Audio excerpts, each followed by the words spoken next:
ก็เขียนได้สองเลยอันนี้ก็ได้ก็มาสามปังแบบนั้นก็ลงตาลายก็เนี่ยช่วงว่างช่วงว่างอะไรถ่ายรูปอะไรรถเบอร์ได้34จอมทองนะหนองหาน 2,510 บาทนะอีกทีก็หนองหานนะตัวหน้าในเอา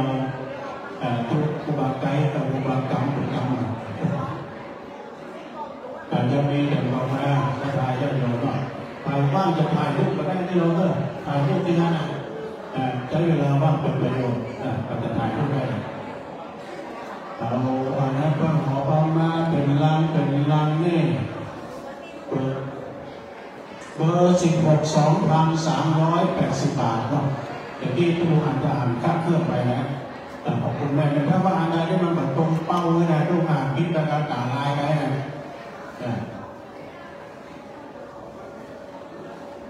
ถูกต้องเลยแหละถูกต้อง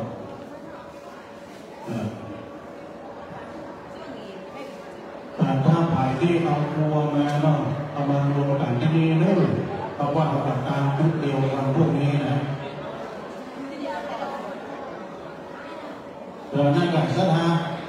หมายความว่ารถเดือนที่เราเตรียมมา9 วันเอารวมที่รถที่เดียวเลยรถที่รถเลยมาตั้งที่นี่ที่ก่อนแต่เจ้าจะทำให้ดีถ้าเกิดที่นี่พอที่มันนะครับเรื่องอย่างพ่อเลิก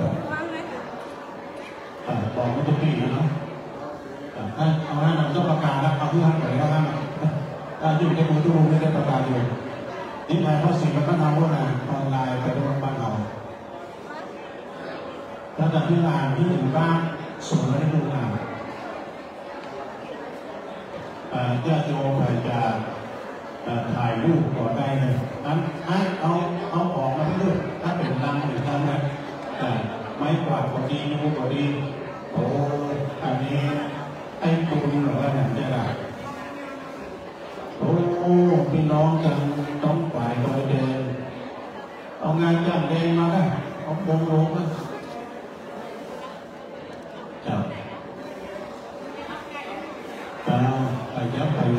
ไปเรื่องขึ้นไปมาเนาะพี่น้องตาทายที่เอาเข้าเอาของสั่งมาเนี่ยยังแน่นหนาอยู่นะอาจจะกระเชื่อมเลยเพราะว่าไม่ยังปฏิบัติง่ายเลย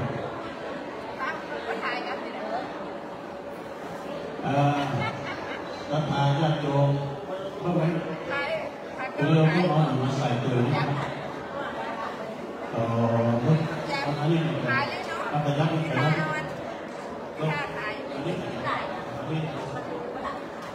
ทำ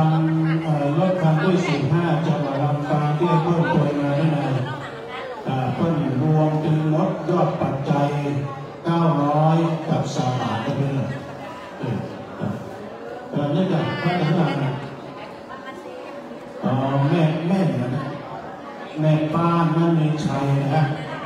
เพิ่มร่วมกับบุญนำเบอร์รถเบอร์ที่30นำเบอร์30ได้1 ปันก็60 บาทได้แบบนี้นะพี่น้องแต่เรียนต่อก็จริงในยินดีด้วยในปังด้วยอันนี้เอาไม่ได้พ่อบุญกรรมเนาะพ่อบุญกรรมแต่ว่าเราบอกว่าสายพวกนี้พิมพ์เลยตอนพิมพ์เนาะกองน้อยกันเย็นอันนี้ก็เป็นบุญกรรมเองเลยมีมาเพิ่มเติมรถเบอร์31เลยเบอร์31เรียนปากเป้าพระประสิทธิ์ในการสุเมธโสร่วมบุญปัจจัยมาจำนวน 3,190 บาทได้3,190 บาทแล้วก็เบอร์ที่32เรียนปากเป้าอันนี้ของตู้ลุงดอยนะตู้ลุงดอยฟังอยู่ที่วัดด้วยนะเดี๋ยวนี้ออนไลน์เป็นวัดเลขที่เงินปัง770 บาทเด้ออย่างนี้นะใส่บุญจากตู้ลอย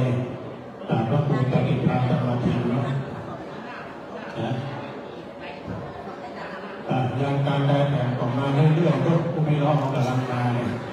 แต่วันนี้จุ่มเย็นเราจะกี้ฝนตกมาจุ่มเนื้อเย็นใจถ้าดีออกมาดังนี้เนาะนะตามไปวางต่อพวกวันนี้เบื่ออยู่แล้วนี่นะเบื่ออะไรดีแบบนี้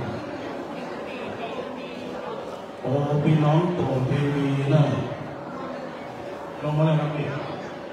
พี่น้องสนามโป่งทีวีถึงมดในรถการที่30เบอร์30เลขที่ออก3,000 กับ 40 บาทเด้อพี่3,000 กับ 40 บาทนะอันนี้บริจาคทั่วไปเนาะโยมใหญ่เจ้าอันนี้บริจาคเป็นกรณีพิเศษทั่วไปเอาใส่เลยถ้าเกิดใครจะร่วมบริจาคเป็นกรณีพิเศษใส่ซองมาอ่านได้เลยต่างกิโลนา10 บาท20 บาทเป็นแค่นั้นก็ไปเลยแม่นะดวงพระตาตั้งเสาพวงบุญมากัน1 2ต้องมากันมาไหนสถานที่ญาติโยมเนาะไปดังโอ้ยมากันมาถึงม้วนตามบาทถึงบาทตามเจอก็เจอบอลกันว่าจากพิณารัตพงศ์บุญ5นี่คนในเรื่องลูกศิษย์ของพระเจ้าวัดตาจากปีผู้นำบุญอันยิ่งใหญ่เรื่องนี้นะเป็นวัดเป็นมาช่วยเหลือพี่น้องจะบางเป็นมรรคนายกวัดฟ้าหลังตัวเองจากพิณาพงศ์บุญ5ถ้ามีแต่มาแต่ยื่นซองมาเลยพี่กำลังลูกเป็นกรณีพิเศษเลยครับ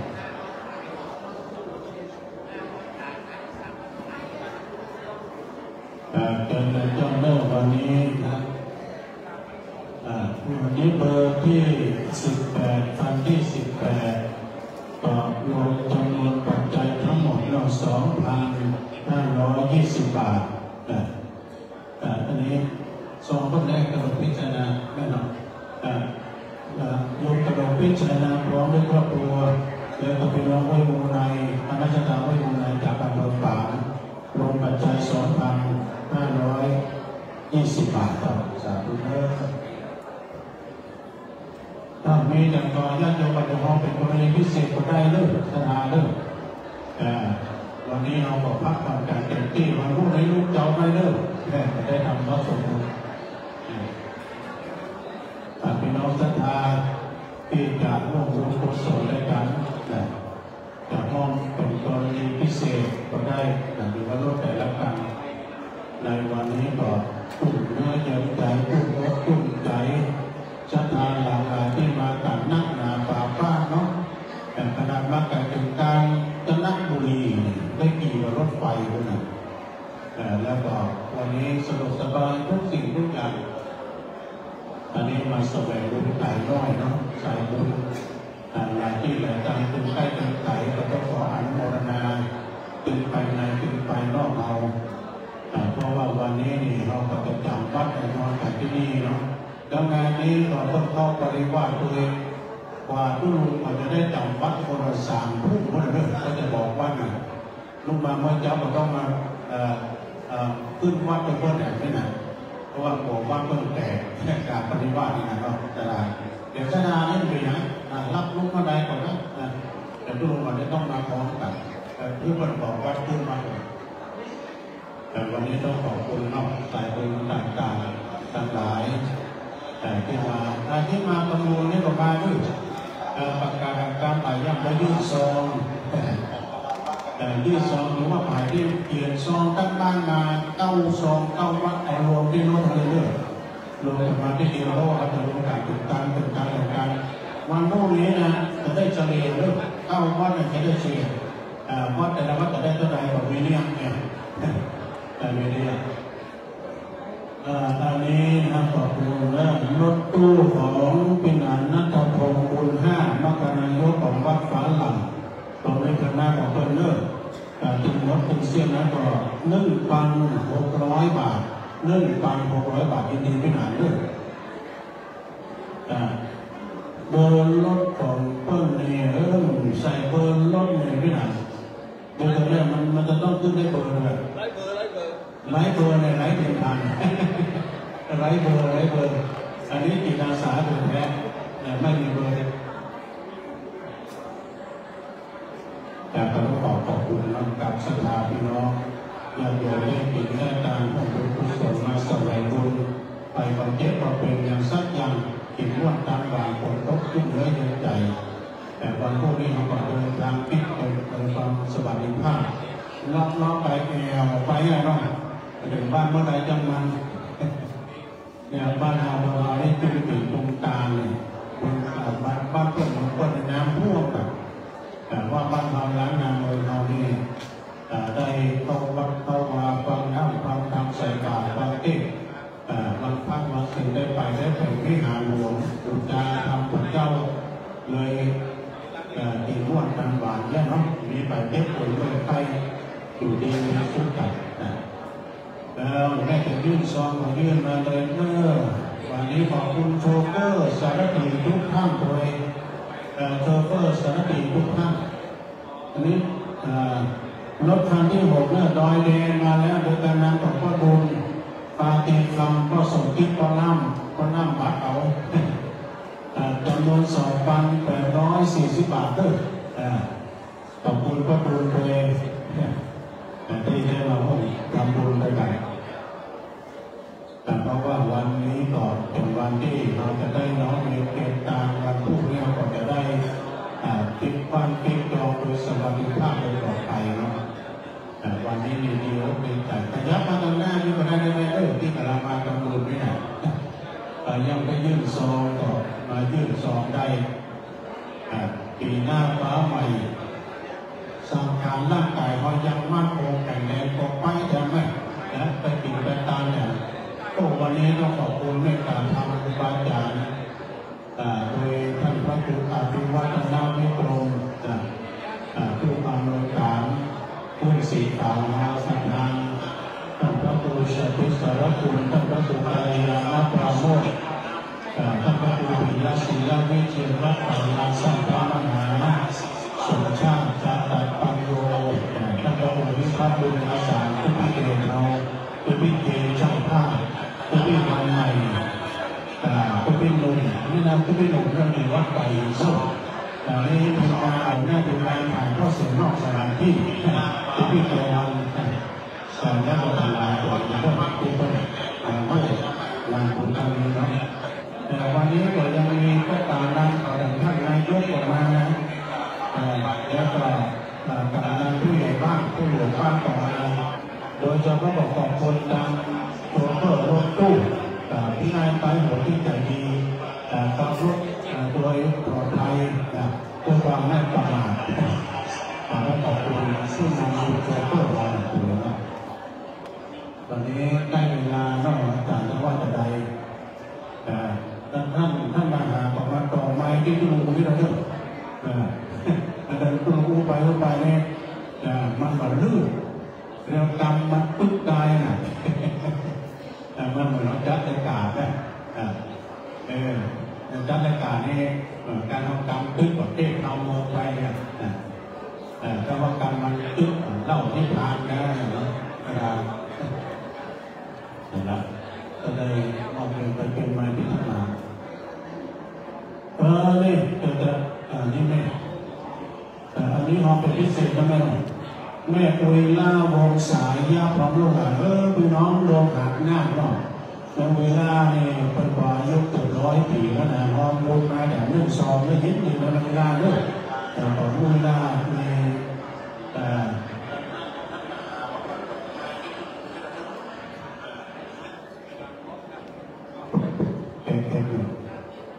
ยังมีอยู่ได้ยังการงานอยู่ได้จะประกาศการที่ยังได้มาด้วยนะต่อไปนำเบอร์17เนี่ยโดยการงานของพี่น้องต้นแห่งหลวงเนี่ยพร้อมในคณะจำนวนปัจจัย2,210 บาทที่นี่เนี่ยคุณพี่เด็กก็มาเป็นกันได้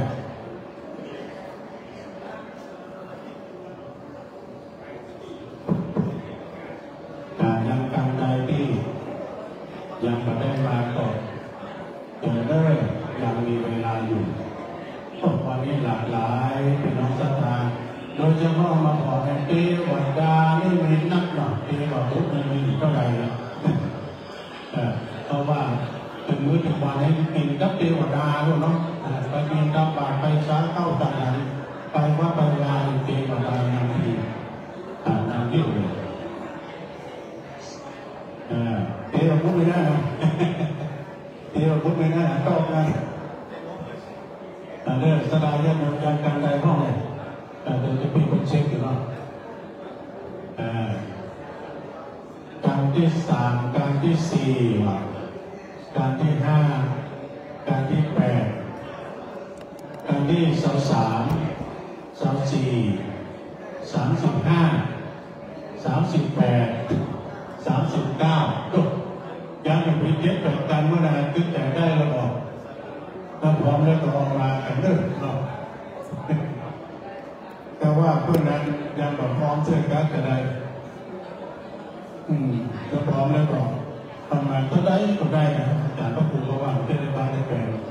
แล้วแต่เจตนานี้ก็เราก็จะได้เอามาแบ่งกันทำนะทำมาแบ่งกันแต่ว่าเอาเข้าวัดที่นี่นะเนี่ยจะได้เพิ่มเติมอยู่แล้วแต่ที่นี่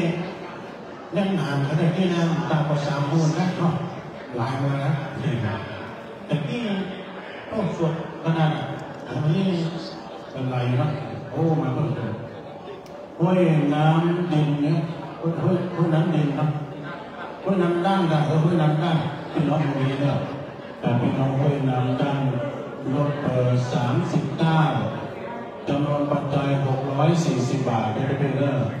640 บาทพี่น้องห้วยน้ำดั้งนี่เมื่อระบุที่เปิดได้เต้าเกิดตายผู้สีขาวตั้งนี้เนี่ยเอกนั่นหาประกาศ2 ใบมากเกินนะเช็ค1 2 3เป็นคนเช็คใหม่โดยเช็คใหม่ตัวนอกนั้นโดยอันนั้นใหม่ทอดระโตง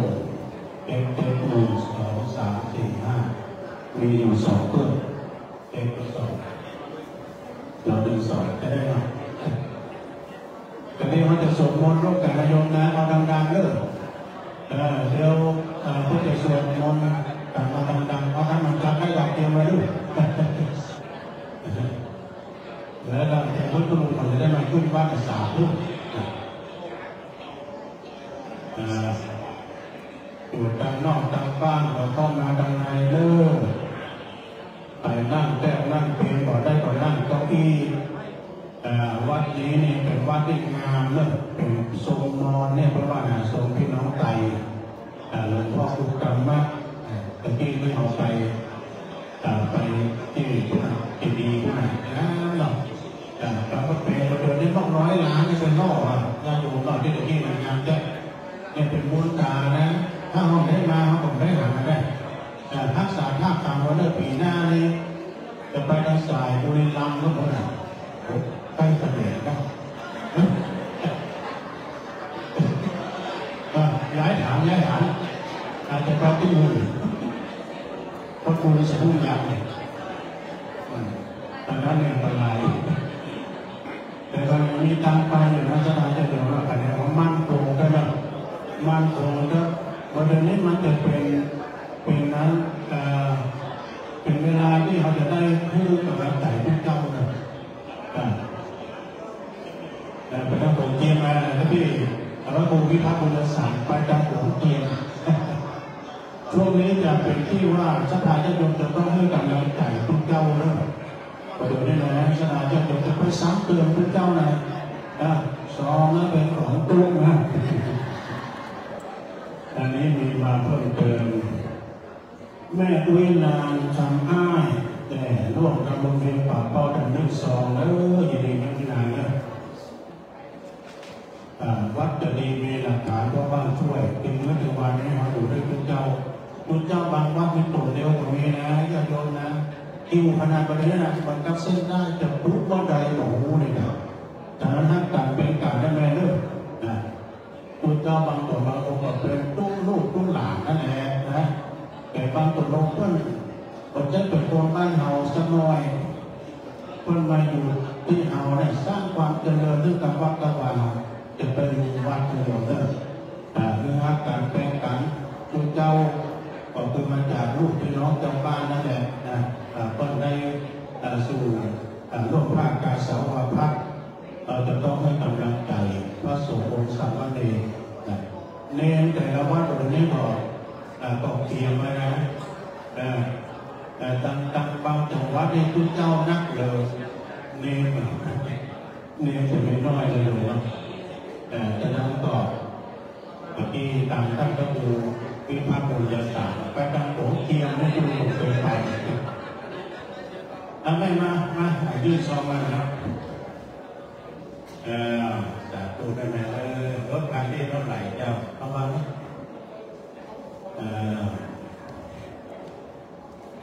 อันนี้รถคันที่28จะเป็นหนุ่มเนอร์ที่28เลขจำนวนปัจจัย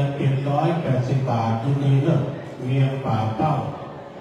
นี่ก็นับมาเรียบร้อยนะครับยังแข่ง2-3 วัดก่อนนะ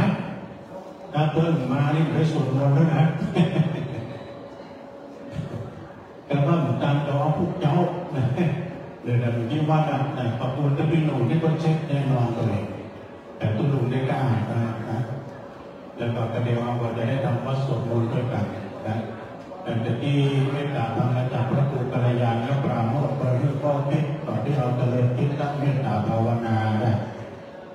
จะเดินเมตตาธรรมมาจากพระครูสันติสารคุณที่ปรึกษาเจ้าคณะตำบลน้ำดินเจ้าวัดหนองผาขาวก็จะได้นำสวดนะเป็นผู้นำสวดมนต์เอาในวันนี้เลยสถานก็สวดกันดังสวดกันดังเพราะนั้นก็เอาอยู่กันร่วมรักสมัยกีเนี่ยเป็นพี่เป็นน้องกันโม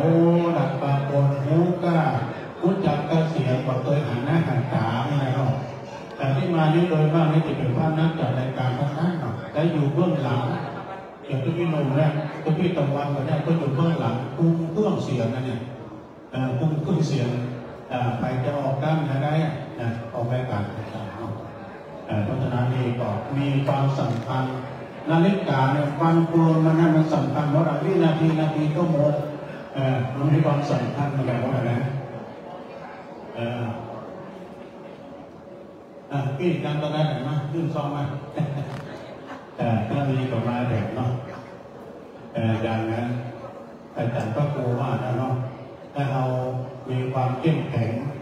มีความสมัครสมานสามัคคีกันกินตามที่ไหนเขาบอกไปปัจจัยเงินทองนั้นก็อันนี้การที่8เนอโดยการนำของแม่แดงอันนี้จำนวนปัจจัยเดิม2,700 บาท2,700 บาทพี่น้องก้าศาลาลายวังสแกงเนาะพี่หนังพบเราพี่หนังสอนอันนี้ก็ลงบุญมาเลยขอน้ำมรณาเนาะยังแต่2-3 กันบ่ได้ตั้งหน้าไม่มันลงถ้ารวมยอดแล้วก็เอามาด้วยขอบคุณครูขอบคุณทางบางคนเพิ่มได้มาเพิ่มทองมาเพิ่มทำกิ่งทองตาลมาได้หลายแล้วก็บางคนนั้นเพิ่มเอาวัวมาหอมเนี่ยลูกแม่ก็ตัวมาหอมเป็นไม้กวาดกายูกาทักต่างๆเนาะเป็นเตียงเป็นงานบริหลายอย่างแล้วขออนุโมทนากับสถานที่เพิ่มเอาก่อนเอาตัวมาหอมเลยที่นุ่มมากเลยนะพบกันอะไรพบกันนี่ตั้งใจเอาหูก็นำเบอร์นะมันก็นำแต่ตัวเลขมันอยู่ที่ตั้งต้องรู้ปีนี้ฮักกันเป็นกันที่ได้มาปีแล้วเนี่ยเราชิ่งออกไปก่อนปีนี้แล้วเราต้องกระดีต้องกินต้องตามประเมินกระดีเอาสวดมนต์แล้วก่อนญาติโยมก็ไปรับไปแต่ทุกลุงคนนี้จะต้องรอเพิ่งบอกวัดก่อนขึ้นวัดเก็บวัดก่อนเพราะว่าเพิ่งเข้าปริวาสนะการเอาลูกมาบอกก็เพิ่งบอกว่าเรียนวัดเพิ่งจะแตกนี่นะศรัทธาญาติโยมก็จะใกล้เวลาแล้วเราจะได้ร่วมทำวัดสวดมนต์ร่วมกันตอนนี้เมตตาธรรมครูบาอาจารย์ จะได้มารวมกันเป็นที่เรียบร้อยนะอาจารย์มหากำลังตั้งไลฟ์สดจะได้ออนไลน์พี่น้องทางบ้านได้ฟังทางบ้านทางจอได้ฟังกันตอนนี้ขอกราบนิมนต์ท่านเลขาธิการจากพระครูอภิวัฒนวิโรจน์ดำเนินรายการต่อไปนะครับเราจะทำวัดกันเวลา1 ทุ่มตอนนี้ก็พอดีละ18:56 นาทีจะทำวัดกันประมาณ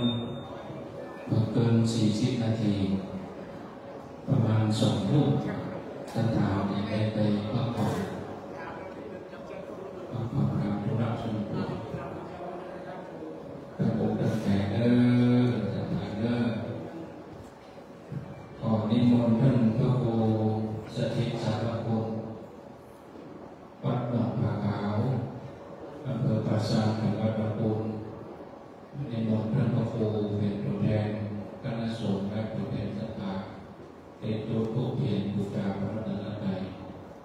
ขอการนิมนต์ครับจนศรัทธาทั้งหลายได้ลงมือเด้อ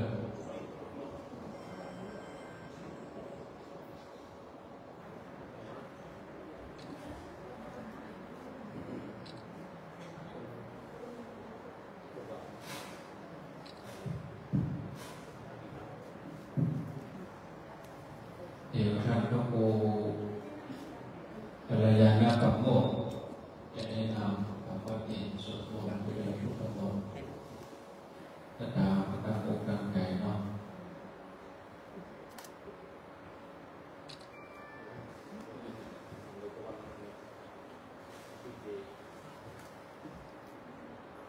กราบหลวงพ่อตั้งอกตั้งใจไปจะต้องน้ำกับพยาธิได้ปวดหนักปวดเบาอนุญาตทำวัดที่แล้วตายอะไรต่างๆไม่ได้เก่งกับมุขการผู้เจ้าบอกบางคนก็เล่นในลายเก่งกันลายก็เป็นลายแค่กับรู้เปลี่ยนครับ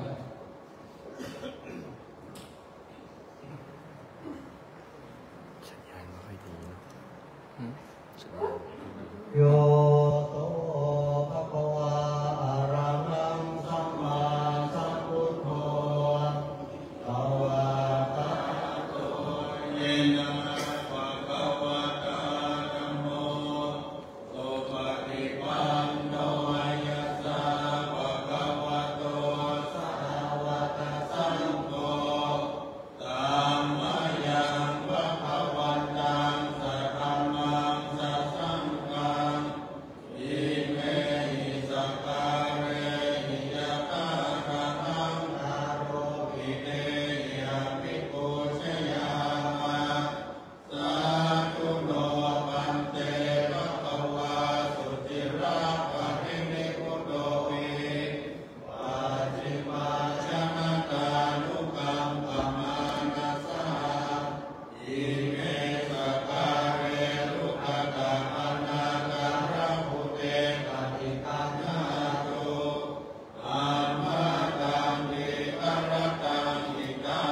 เท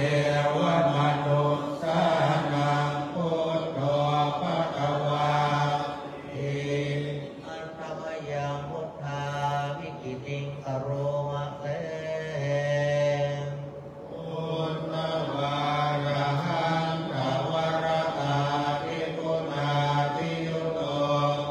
สุตตาปิยานกรุณาหิสมาคตโตโอเอติโยสุชนะตังกัมมลังวะสุโววันธามหังกัมมลังนังศิรสาชิเลนังพุทโธโยสัพพปานินังสารนังเทมะมุตตมังปัจจมานุสติฆานังวันทานิตังสิเรนะหังปุณณัสสะหัสสมิทาโสวะพุทโธเมสามิติสโรพุทโธตุปัสสะกาตาจาวินาตาจาหิตาสเมพุทธัสสะหังนิยาเกมิสริรันจิริตันจิตังวันนันโตหังจริสามิพุทธัสเสวะสุโคติตังนาติเมสารนังอัญญังพุทโธเมสารนังวรังเอเตนะสัจจวัชเชนะวัฏฏายังสัพพุสสะสะเนพุทธังเมวันธมาเนนะยังปุญญังปัสสุตังนิทังสัพเพปิอันตรายาเมมะเหสุตัสสะเตจัสสะนายังปัญญายะเตจัสสะวะพุทเตอุปสัมภะกะปัญญายะพุทโธปฏิปันนะตุสัยยะกายตเรสัมภริตุปะพุทเตอันธรรมยังธรรมานุสตินิยังกโรมะเตโตภะคะวะตาธัมโมสัพพิติโกอาการิโกเอ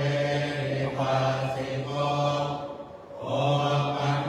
ญิโกปัจจตังเวทิตาโกวินโยหิอิหันธรรมยังธรรมาวิกิติงกโรมะเตตัตตาภิกขุนโยภวเสนะสายโยโยมังปะปะปะปริยัติวิโมกะเปโตธัมโมกุโรกะปัฏฐานาตถาวิตานิวันธามหังธัมมหรังวรธัมมเมตังธัมโมโยสัพพปานินังสารนังเทมะมุตตมังตุติยานุสติฆานังวันธามิตังสิเรนะหังอามาสังหาสมิทาโสวะธัมโมเปสามิติสโรธัมโมทุปัสสะกาตาจาวินาตาจาหิตาสเมธัมมัสสะมังนิยาเกมิสริรังจิริตังติตังวันนันโตหังจริสามิธัมมัสเสวะสุธัมมตังนาทิเมสารนังอัญญังธัมโมเมสารนังวรังเอเตนะสัจจวัชเชนะวัฏฏายังสัพพุสสะสะเนอามังเมวันธมาเนนะยังปุญญังปัสสุตังนิทังสัพเพปิอันตรายาเมมะเหสุตัสสะเตจัสสะ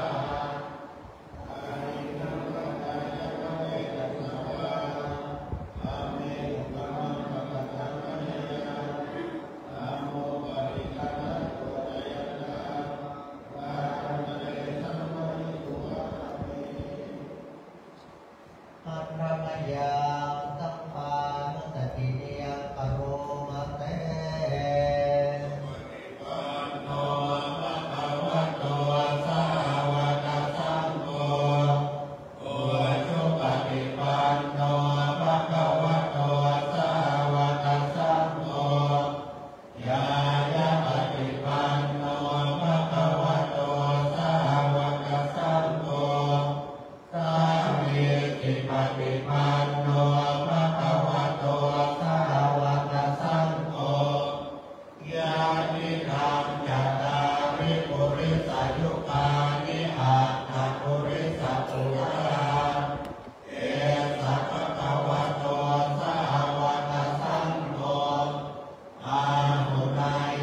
นะโม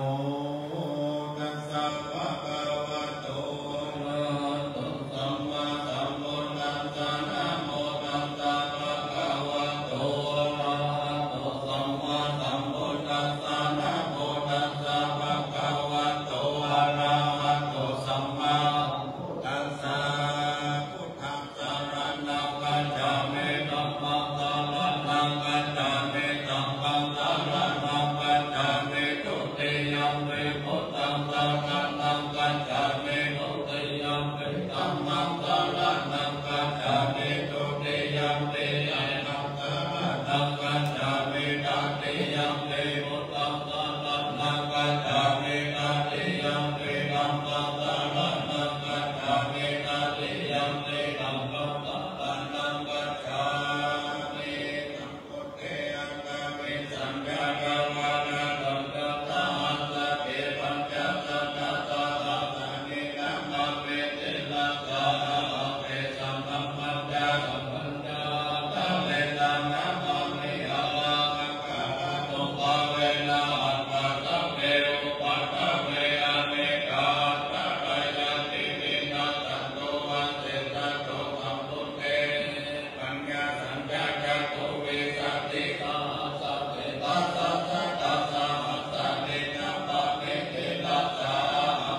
กัญญาภาอุสัมมานินาเนนะสมโภ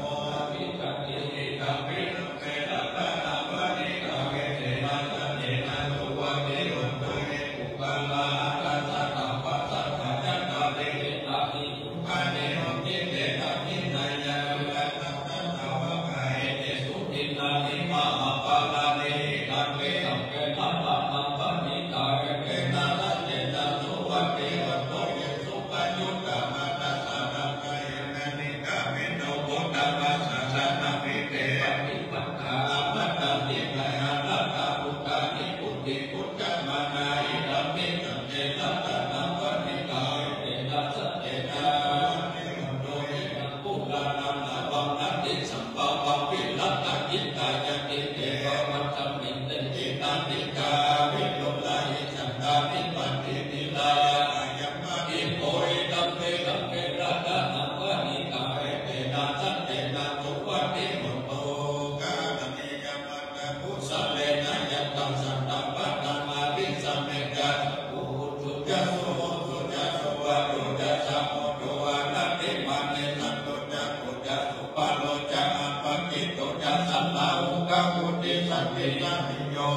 ปะโกจักอัมมะกัมโมปุเรตุอันนานุกิโตนะจักขุตังสัมมาจันเตติจิเตนะติโตปะเตอุปะวัตตะยุสุติโนวะเกมิโนวันตุสัพเพสัตตะภะวันโตสุขิตัตถาเอเกจิปะนะพุทธมิกัสสะวะตะวะภะวะอันนวะเสสะนิกาวะเยมะอันตวะมัจฉิมานัสสะกานุกัตตุลานิกาวะเยจานิกาเยจามุเทวะสัตติยะภิกขุเรปุตตะวะสัมภเวทิวะสัพเพสัตตา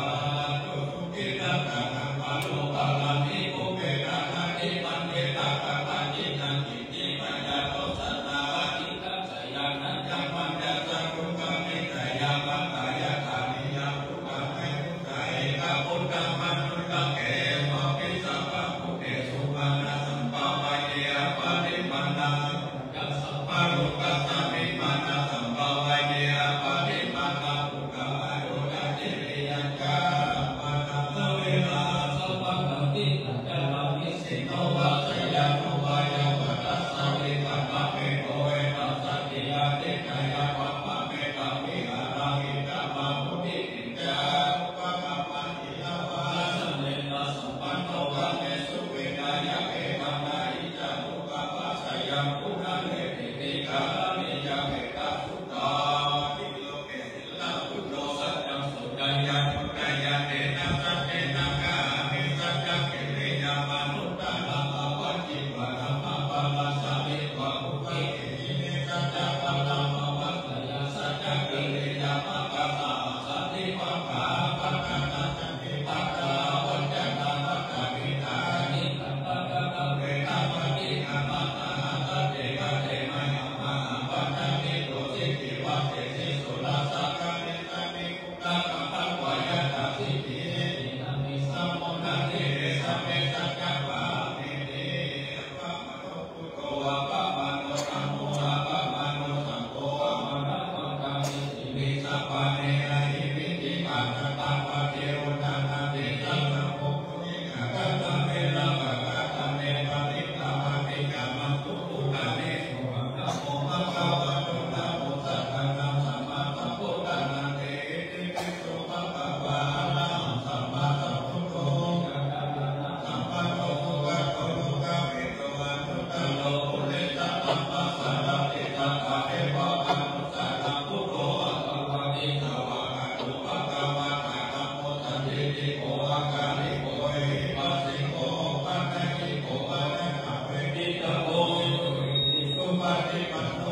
นะจิตตวังเนโตตันเตจัสสะภวะตุเตใจยะมังคะลาเทนะนาวิลิกะเจ้าวะลังอติอันตังกุตังนาวะกิจังกัมมะอันติวานานุตันตังเปตังโพเจกาเวทินาจิตตวังเนโตเตจัสสะภวะตุเตใจยะมังคะลาเทกิตากะกะมะติราชาสุขารุตังอะภวติโยนะปะกะปุริมาลาวัตตะเยเตเตทังกังนามาตุจิตตวังเนโตตันเตจัสสะภวะตุเตใจยะมังคะลาเทกัตวะนังกัตถามุตตะลังอิวะกัมปิลิยะจิตใจยะมุตตะวัจจันตังจันตังกัญญาปะเจตันเตนะโสมะเปเตนะจิตตวังเนโตตันเตจัสสะภวะตุเตใจยะมังคะลาเทสังฆังยะมะติสัจจะภวะตะเกตุวัตตะวิโลวิตะมะนะมะติอัตตะกุตะปัญญา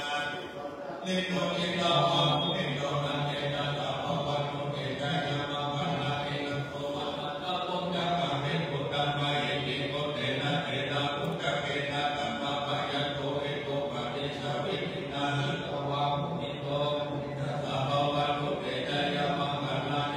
อะติติพุทธะเกนะสุตตะกะนะธัมมังวิสุทธิสุเตเมติปะกะวินันนายะนะกะเตนะอิทินานิตวะนิโตตันเตจัสสะภวะตุเตใจยะมังคะลาเทติพุทธะเกยะมังคะลาอัตถะกะกายโยวะนะโมทินาทิเลสะนะเตมะนะเตวะนะเมกะวิปิตานิกุปะตะวะนิสุขานิกัมมะยะนะโมสัพพังโยนะโมตัสสะสังฆะโตธัมมานังกิจโยนะตะเรเรนะเปติปัสสะติปัจจังกะนะตะกะเนนะนะตุเตตะโตจังกะสัตติเตสัมปะตะตินะพุทธินะสัมมัตตะกะตะภะวิตาภะอุเลกะตะสัพพะตันติอภิญญาญาติปัญญายะจะโพธิญาเอเตนะสัจจะวัจเจนะตุจิเตทุกสัพพะไตรกัสสมิสัมมะเยนะโตโภคะนัญญะกัสสะปังกิลาเตติเตติสาปุจันเตสัตตะเตสะอิเตกะตังอภินันติปะโลกะโพธิสุตังคะเนเตนะสัจจะวัจเจนะอิเตโอนุสัมมาไตรกะกะตัมมัลลัญจะมิเตลัญเยนะมิปินิโตตุนดัตเตเลนะปัญเยวะปันนาเปตวะนัสสะตัมมังสัมโพธิตวะจะอาปะดาหังนาบุตตาสิกานะโสเอเตนะสัจจะวัจเจนะสุติเตวัตตุสัพพะกะปะอินาเตจะอาปะตะติตันนังติมะเหสินามังกะหังกะติเลสวะปะกะนุปัฏฐิธัมมัตตะเอเตนะสัจจะวัจเจนะสุติเตวัตตุสัพพะกะยังตุนิมิตังอวะมังกะลัญจโยจะมะนะโกสัพพุนะสัตตโตอภะกะโหตุสุกินานะนะมุตตะภะเวนะเวนะสัมเมปุญญตุนิมิตังอวะมังกะลัญจโยจะมะนะโกสัพพุนะสัตตโตอภะกะโหตุสุกินานะนะธัมมานุภาเวนะเวนะสัมเมปุญญตุนิมิตังอวะมังกะลัญจโยจะมะนะโกสัพพุนะสัตตโตอภะกะโหตุสุกินานะนะธัมมานุภาเวนะเวนะสัมเมโต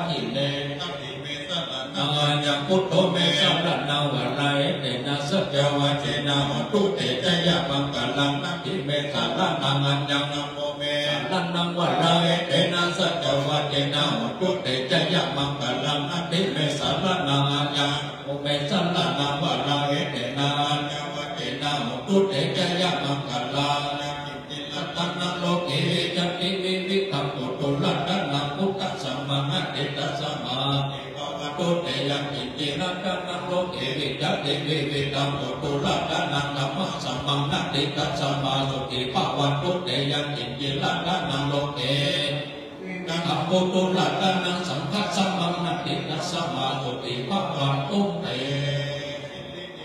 ติเตโตใจยะติ ตานิกาลสัตตปัตตลายานิวรณาปัตตาปัตตะอะระหะโตสัมมาสัมพุทธัสสะภะคะติสา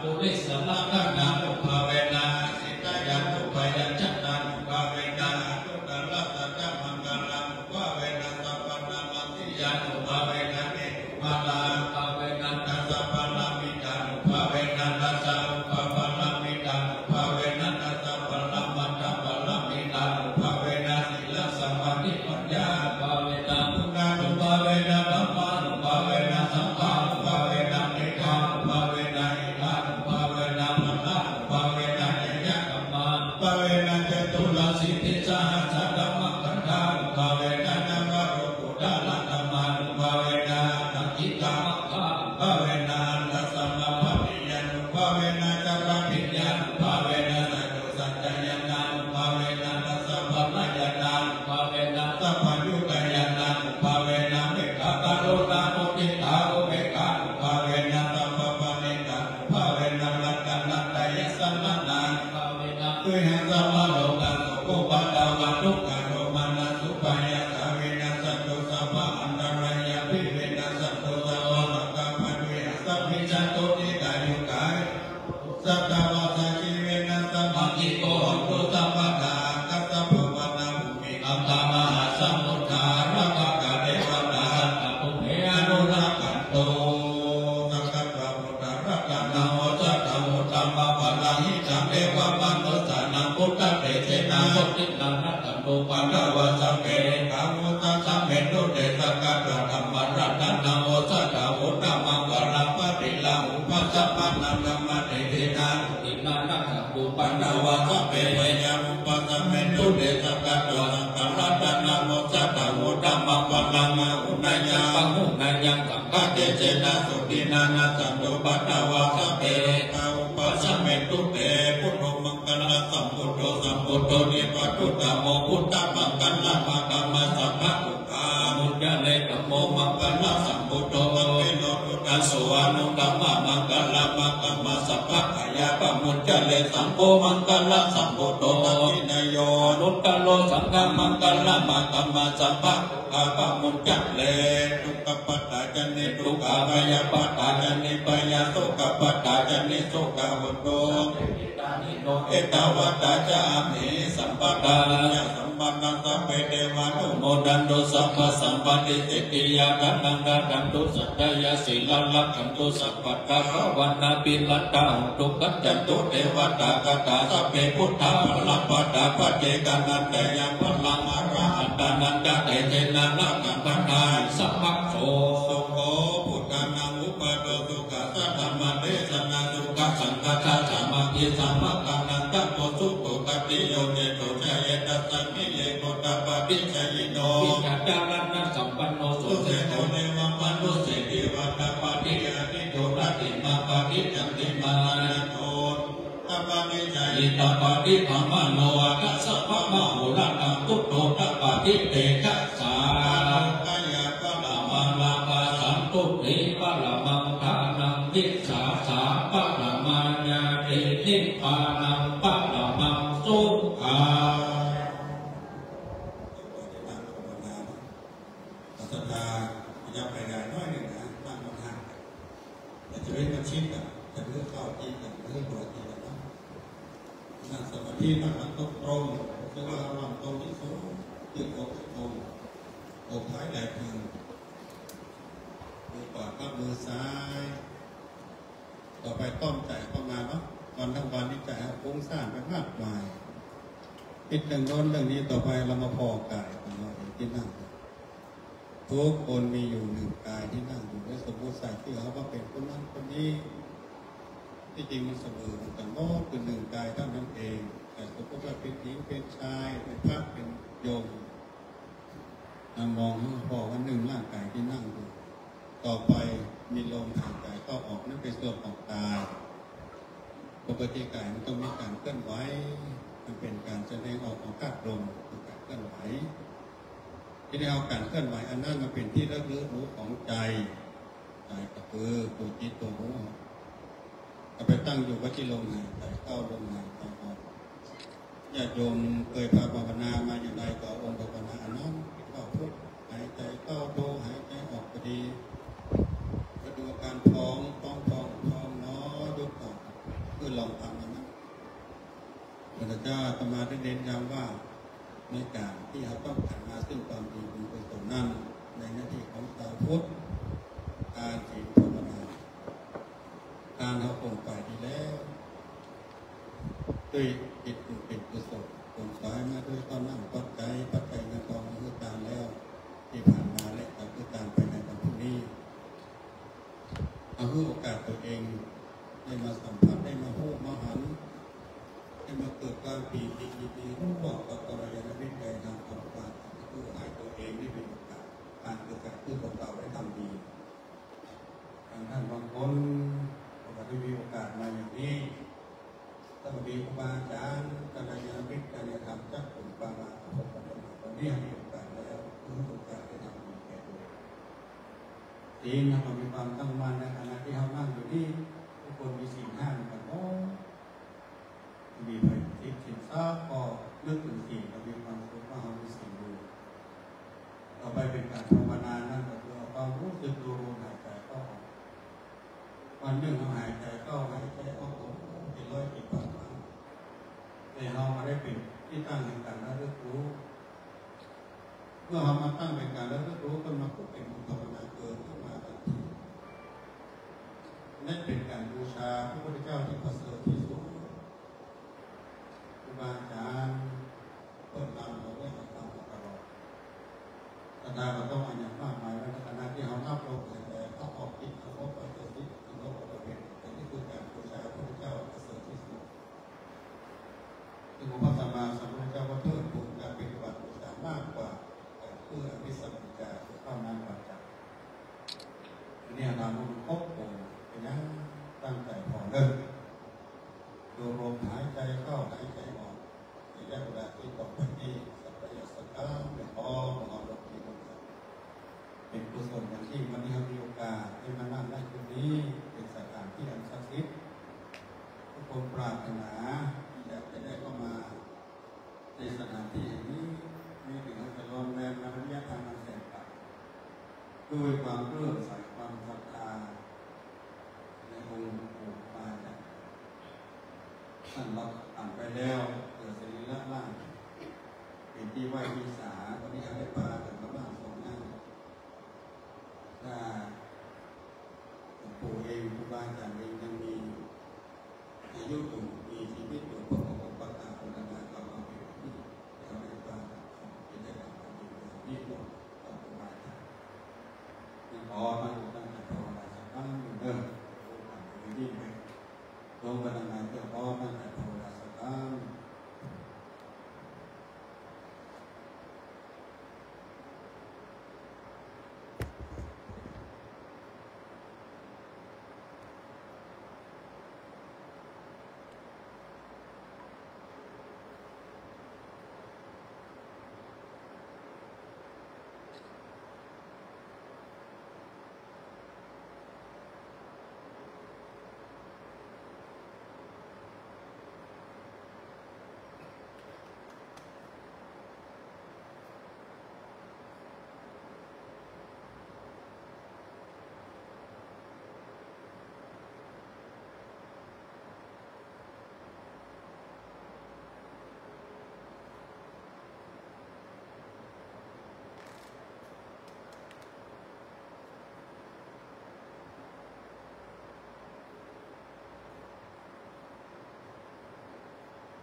ติ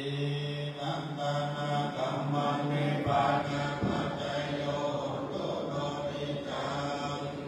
ศีลกัมมังนิพพานะปัจจโย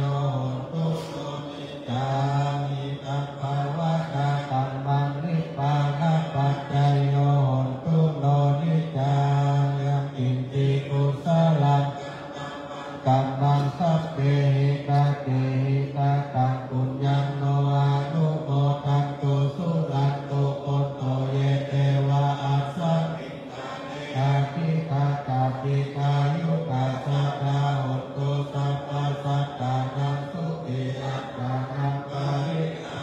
ทุมาตาปิกาสุติกาอุตตุทุภาปะมุนจันตุสัพเพสุขิตาโหตุสุขาปามุนจันโตสัพเพอายะตตาสุขิตาโหตุสุขาปามุนจันโตยะตาสัพเพเปตาสุขิตาโหตุสุขาปามุนจันโตสัพเพ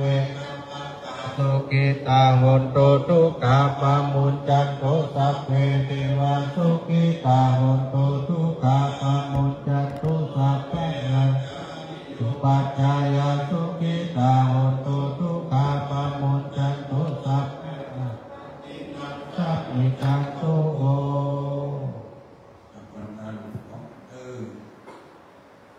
วันตาเมปุนังนัมมังเมโตสังฆามานาเมวันเดวันนามินัมมังสัมมังเมโตสังฆามานาเมวันเดวันนามิสังฆาสัพพังเมโตสังฆามานาเมวันเดวันนามิโตสังฆามานาเมวันยามิหังสัพพังเมกามิอาราเมปัตตาปัสเสวัตตามิเกติยักปัตตาเนสุปฏิโพธิพุทธารูปังสังฆานาโลเกเทวะโลเกธรรมะโลเกสัมพุทธิเปรัตตาทิเปสาริรัตตาตุโยเกสัตตาตุโยอาระหันตตายังหันนาตุติจตุราสิจิตาเตตัมมาตันเตสะเปสัมปานาเตติยังอาหารวนาอุสัพพะโส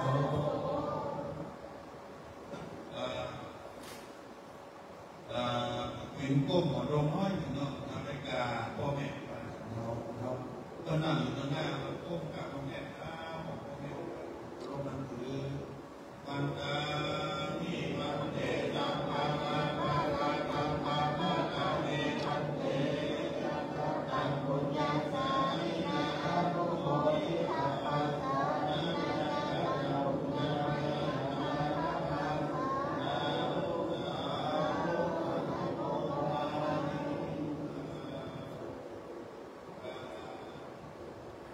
รา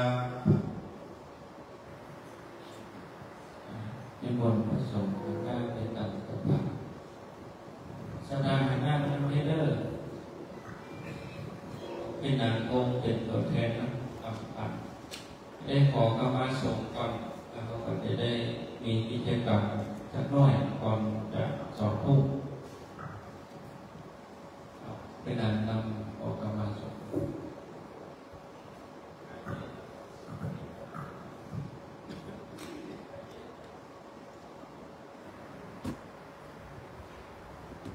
สุมาด้วยนะ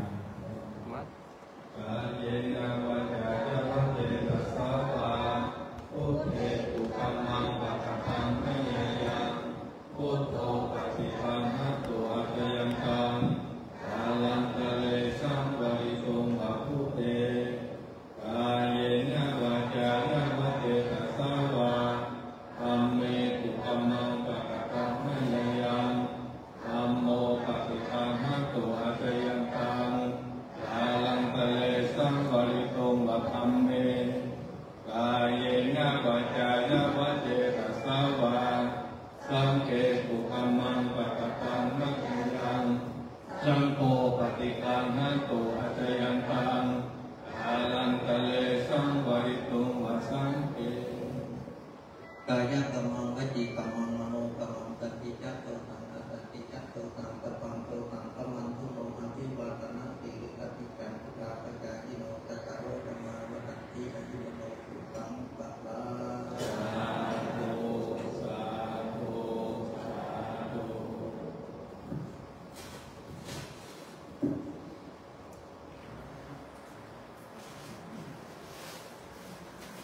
เอาใหม่เป็นประเพณีที่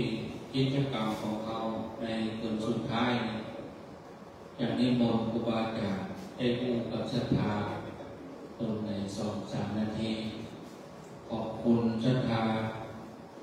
อนุโมทนาที่ได้เดินทางมอบกันหลายร้อยเป็นพันกิโลกันไปกินมาเดินทางแล้วเสร็จนี้เมื่อครูบาอาจารย์พูดแล้วก็จะให้ศรัทธาพูดอาตมาจะเสี่ยงเอา40 บาทเดี๋ยวให้ท่านตะวันกับท่านวันใหม่แบ่งเบอร์40 เบอร์บางทีท่านครูบาอาจารย์พูดนี่แบ่งเบอร์แล้วก็จะยกเอา4 เบอร์แล้วก็ให้มาอู้คนไหนมาเกิน3 นาทีเนาะอู้เป็นประเพณีที่เราทำร่วมแต่ก่อนที่จะมีกิจกรรมนั่นก็จะเจ้าก็ไปเรียกว่าตำหนิกันนะแต่ว่าเพื่อมันดีขึ้นไปท่านพระครูกัลยาณปราโมทย์นี่เพิ่นเป็นม่วงตลอดขึ้นมาเวลาเขาจะไปไหนด้วยกันก็จึงบอกว่าเขาไปด้วยกันก็คืออันยังต่างๆเวลาเขาจัดกิจกรรมก็คือร่วมกันอย่างเงี้ยมันเป็นสามัคคีมันก็ถ้าว่าคือเจ้าบาทศรัทธาของหม้อ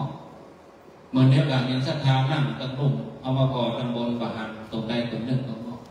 หายไปทั้งตกอาจารย์วรรณชัย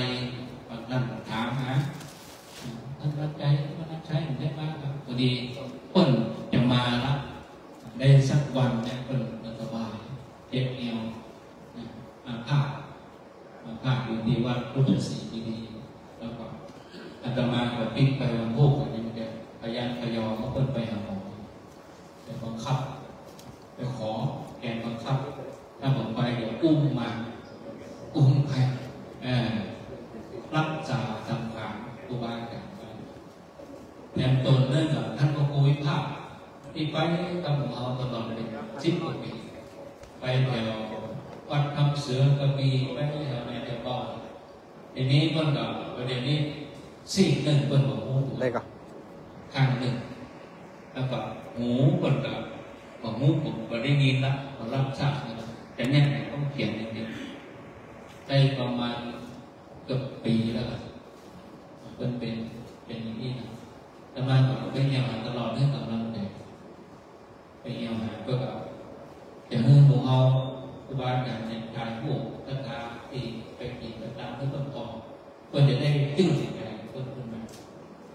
แต่งตัวเนื่องจากท่านพระครูสุเมธวัดมรสีที่แบบอาภาษในนี้ก็ไปรักษาตัวอยู่ใต้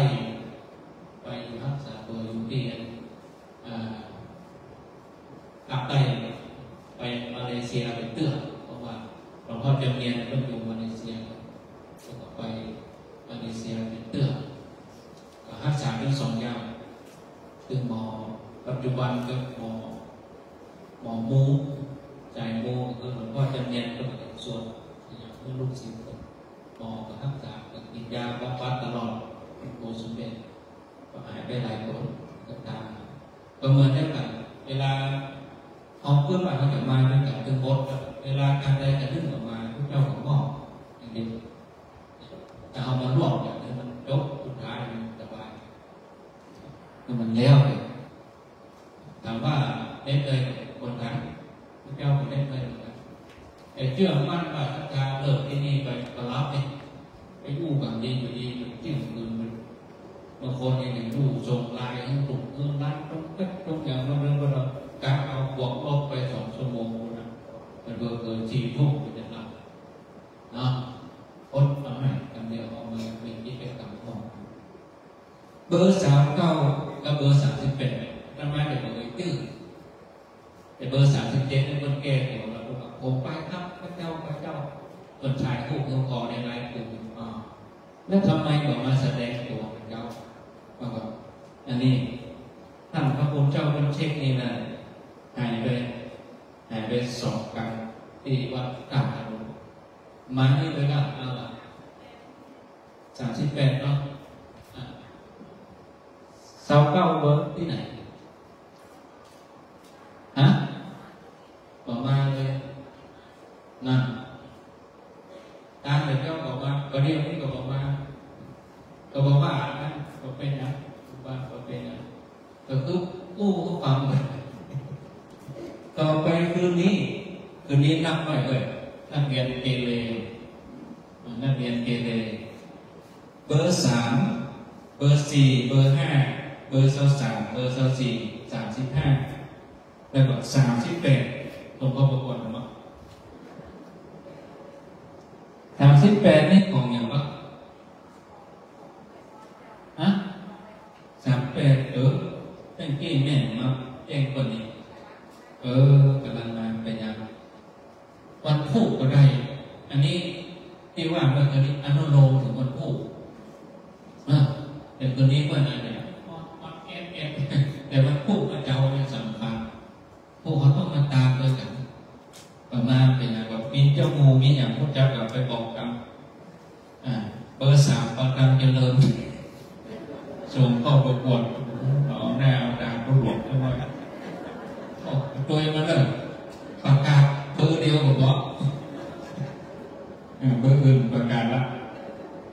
มันพวกมาเนอะก็พามาเอาห้องกันจะได้เป็นพลังเอาห้องกันแน่กันจริงนะต่อไปอย่างนี้บนพระคุณเจ้าเป็นผู้ก่อนได้แต่เป็นพระผู้ความรู้สึกมากินมาตามห้องกันจะได้โอยปอนพัฒนาก็น้อยเดี๋ยวสถานผู้เดี๋ยวจะมาจะแจ้งกำหนดการทั้งผู้พระเจ้าเอาส่วนใหญ่มากนะพวกเขาที่เขามาเนี่ยเมื่อคืนนี้พวกเขาท่านมาที่กดพอไลน์นี่เมื่อคืนนี้จะมาจะส่งไลน์ส่งข้อความมาเดี๋ยวนี้ที่เนพอไลน์มาท่านผู้บอกไม่ไลน์อาจจะมาจดเพียงกำหนดการทั้งผู้บอกทั้งหลายถ้าเอาฮักเจ้ามูไปบอกนะถ้าเอาบังคับก็คือขาดไปเลยเพราะมันเปลี่ยนแปลงตลอดแต่กี้พระพุทธเจ้าขึ้นไปบอกไปปรึกษาภาคที่พุทธเจ้าสถานที่จะไหนมันเปลี่ยนแปลงตลอดบางทีมันจะลอกอย่างนั้นมาได้ต้องลอกอย่างนั้นดีก็ได้แต่กี้แวะไปพูดเขาว่าพระพุทธเจ้าที่เป็นอยู่นี่เป็นแต่งนี่เป็นสวดมนต์ทำพิธีอย่างนี้เขาเลยขอสถานมาเพื่อคนที่จะจับสถานที่นอนเรียบร้อยเพื่อคือขนาดเข้ามาฝนมันมาพร้อมกันก็พอภาพเรียนคุรีก็จะฝนหมอนเขาหลอกคือมันก็เรียบร้อยเตื้อบางพ่อมาถึงนี่ท่านที่ไหนเป็นน้องไหนก็คือมันเป็นแล้วเตื้อนอนใจเย็นๆมันบางอย่างนี่ผมพลิกแปลงไปต่างอันนี้มนครับท่านพระครูสถิตสารปุริมนครับ ขอนอบน้อมแด่พระรัตนตรัยพระแก้วเจ้าต่างๆประการไว้เหนือพระนามเจ้าขอกราบนอบน้อมต่อสรีระสังขารของหลวงปู่ธรรมะที่เราตั้งกันเวลารู้จักกันอดีตเจ้าอาวาสวัดแห่งนี้ซึ่งวันนี้วันดาลูกหลานตันเต้าคณะเลิกสีขาววัชราได้เดินตามมาจากภาคเหนือล้านนาได้มาสู่ปนแก้วอารามของวัดอดีตพระคุณแห่งนี้ขอแสดงความเคารพถวายความเคารพต่อสรีระสังขารขององค์มณฑานี้ที่อย่างสมจริงและก็ขอแสดงความนับถืออย่าง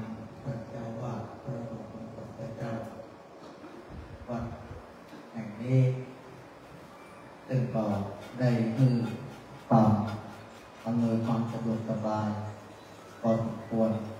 ตามเหตุปัจจัยก็แสดงความเคารพครูบาอาจารย์ที่เดินตามคู่กันทุกรูปทุกตนทุกองค์ทุกคำเคารพในการทุกตนทุกองค์ก็เจริญพรอย่างคณะสัตยาทั้งสามทุกตนพ่อแม่พ่อแก่พี่ป้าน้าอาลูกเต้าหลานที่เดินตามมาพร้อมกันในงานตามเตรียมประจำปี2568ถึงปีนี้เขาตั้งหลายเขาได้มากันถึงจังหวัดกาญจนบุรีเป็นที่สุดท้ายซึ่งก็ได้การนำของท่านอาจารย์พระครูอภิวัฒนาวิกรมหรือที่เขาตั้งหลายรู้จักในนามของท่านพระอาจารย์กัญโยท่านเจ้าวาดวัดประตังเจริญรองเจ้าคณะอำเภอในเราที่นำคณะนำหมู่นำคณะพระเจ้าประสงค์กัลยาณมิตรกัลยาณธรรมตลอดถึงจักรส่วนมงคลดาของท่านทั้งหลายได้มาร่วมกิจกรรมของเราเจ้าพุทธเพื่อแสดงพลังของเราเจ้าพุทธแสดงออกถึงความไหวมูไหวบุญไหวกุศลไหวมูก็คือที่เราทั้งหลายได้ดูตาได้ดูหูได้ฟังเกิดความรู้ความเข้าใจสิ่งที่เราเคยได้ยินได้ฟังเราเคยได้รู้ได้ฟังเอาไปได้รู้ได้หันได้ยินได้ฟังเกิดความเป็นบุญเป็นกุศล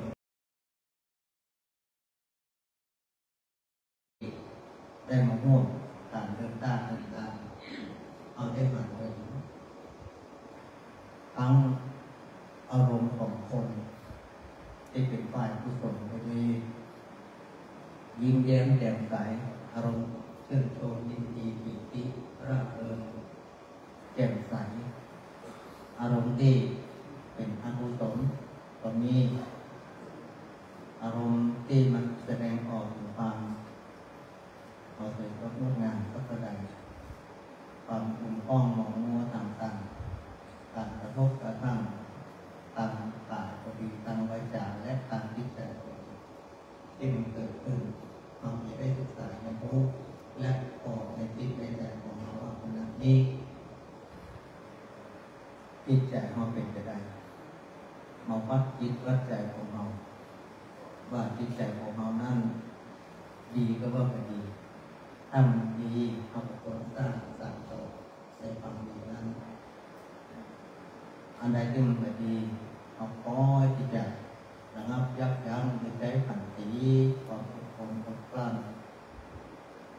ความคงอบคงใจของเราเพื่ออยู่ในสภาวะของความเป็นปกติเพื่อได้ดูที่สุดอย่างที่ท่านผู้นำของเราได้พูดได้เลยว่ามันจะมีนักเรียนเกเรต้องมันกระทบถึงใจทึกมันก็มีว่าจะได้ว่าเป็นนักเรียนเกเรเขาโดยเหตุว่าลูกต่างพ่อต่างแม่ใจห้อยที่เดียวกันมันเหมือนกันความคิดความอ่านอะไรต่างๆเหมือนกันการยืดอย่างต่างๆตรงกันความเข้าใจในเหตุในปัจจัยที่มันเกิดขึ้นถึงความเที่ยงแท้แน่นอนมันก็ลงกันก็จะทำให้เราตั้งทั้งหลายเกิดความ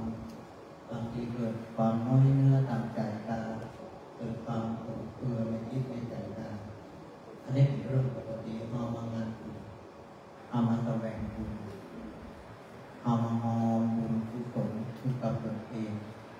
เพื่อที่จะเป็นพลังบุญเพื่อเกิดในตนของเราพอมานี่เอามาเพื่อบุญเพื่อกุศลแท้ๆเอาต้องเอาอย่างที่มันเป็นสิ่งที่คุ้มครองหมองมัว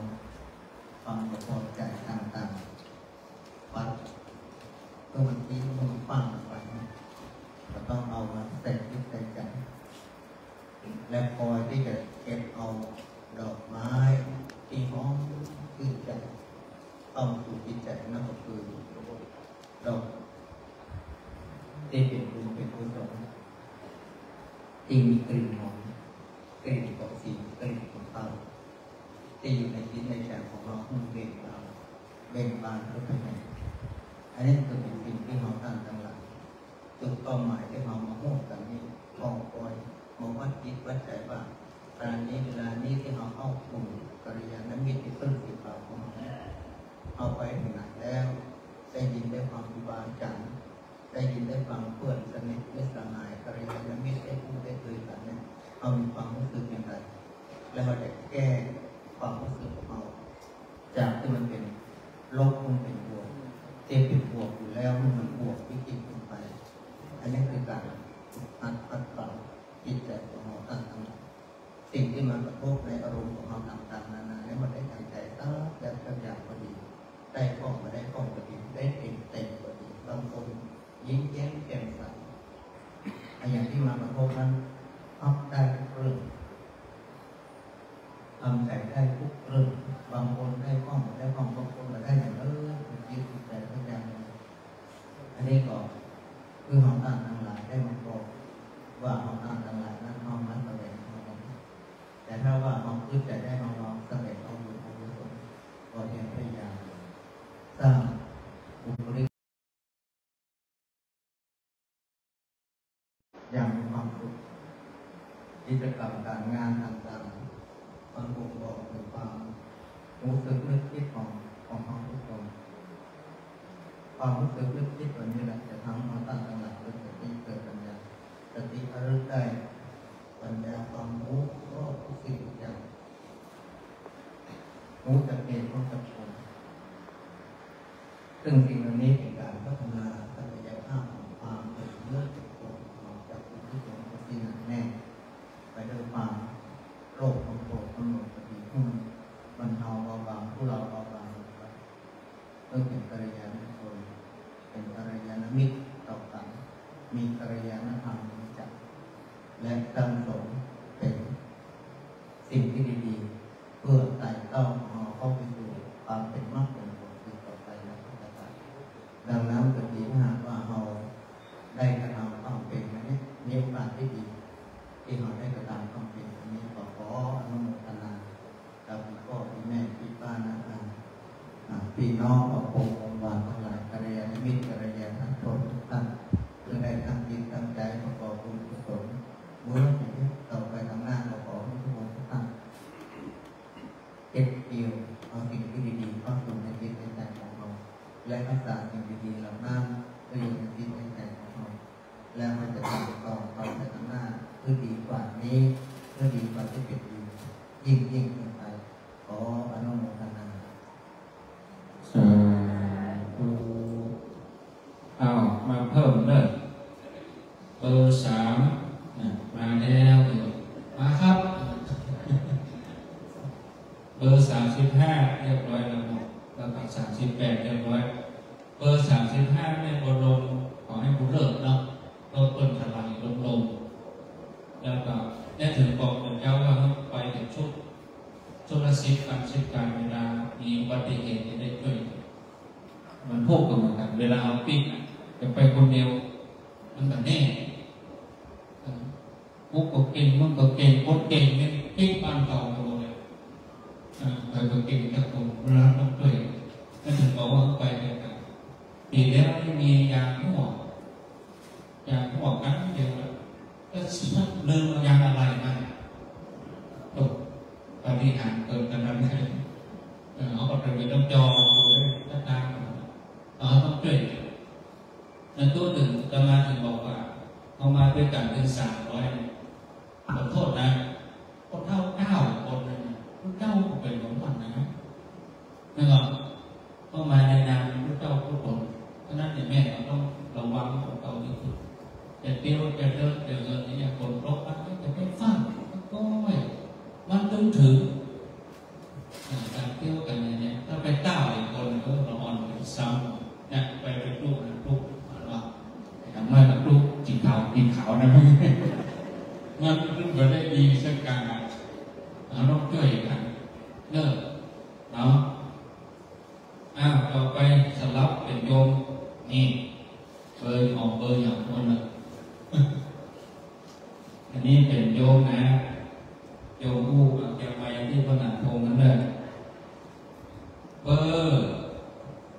เป็นเลข2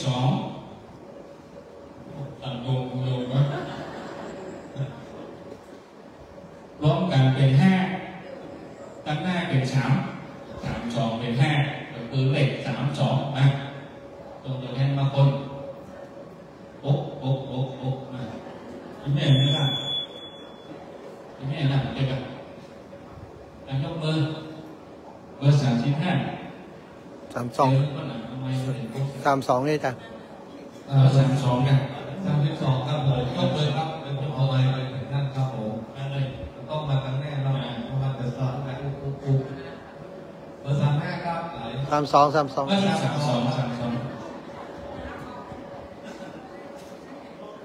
ครับเบอร์32ครับหลายที่แล้วก็ยืนทั้งเลยขออนุญาตนะครับ เดี๋ยวพระสงฆ์พูดตรงนะครับท่านพระสลับพอดีในกำหนดการว่าจะเทศเลยตรงนี้แต่ท่านมหาคน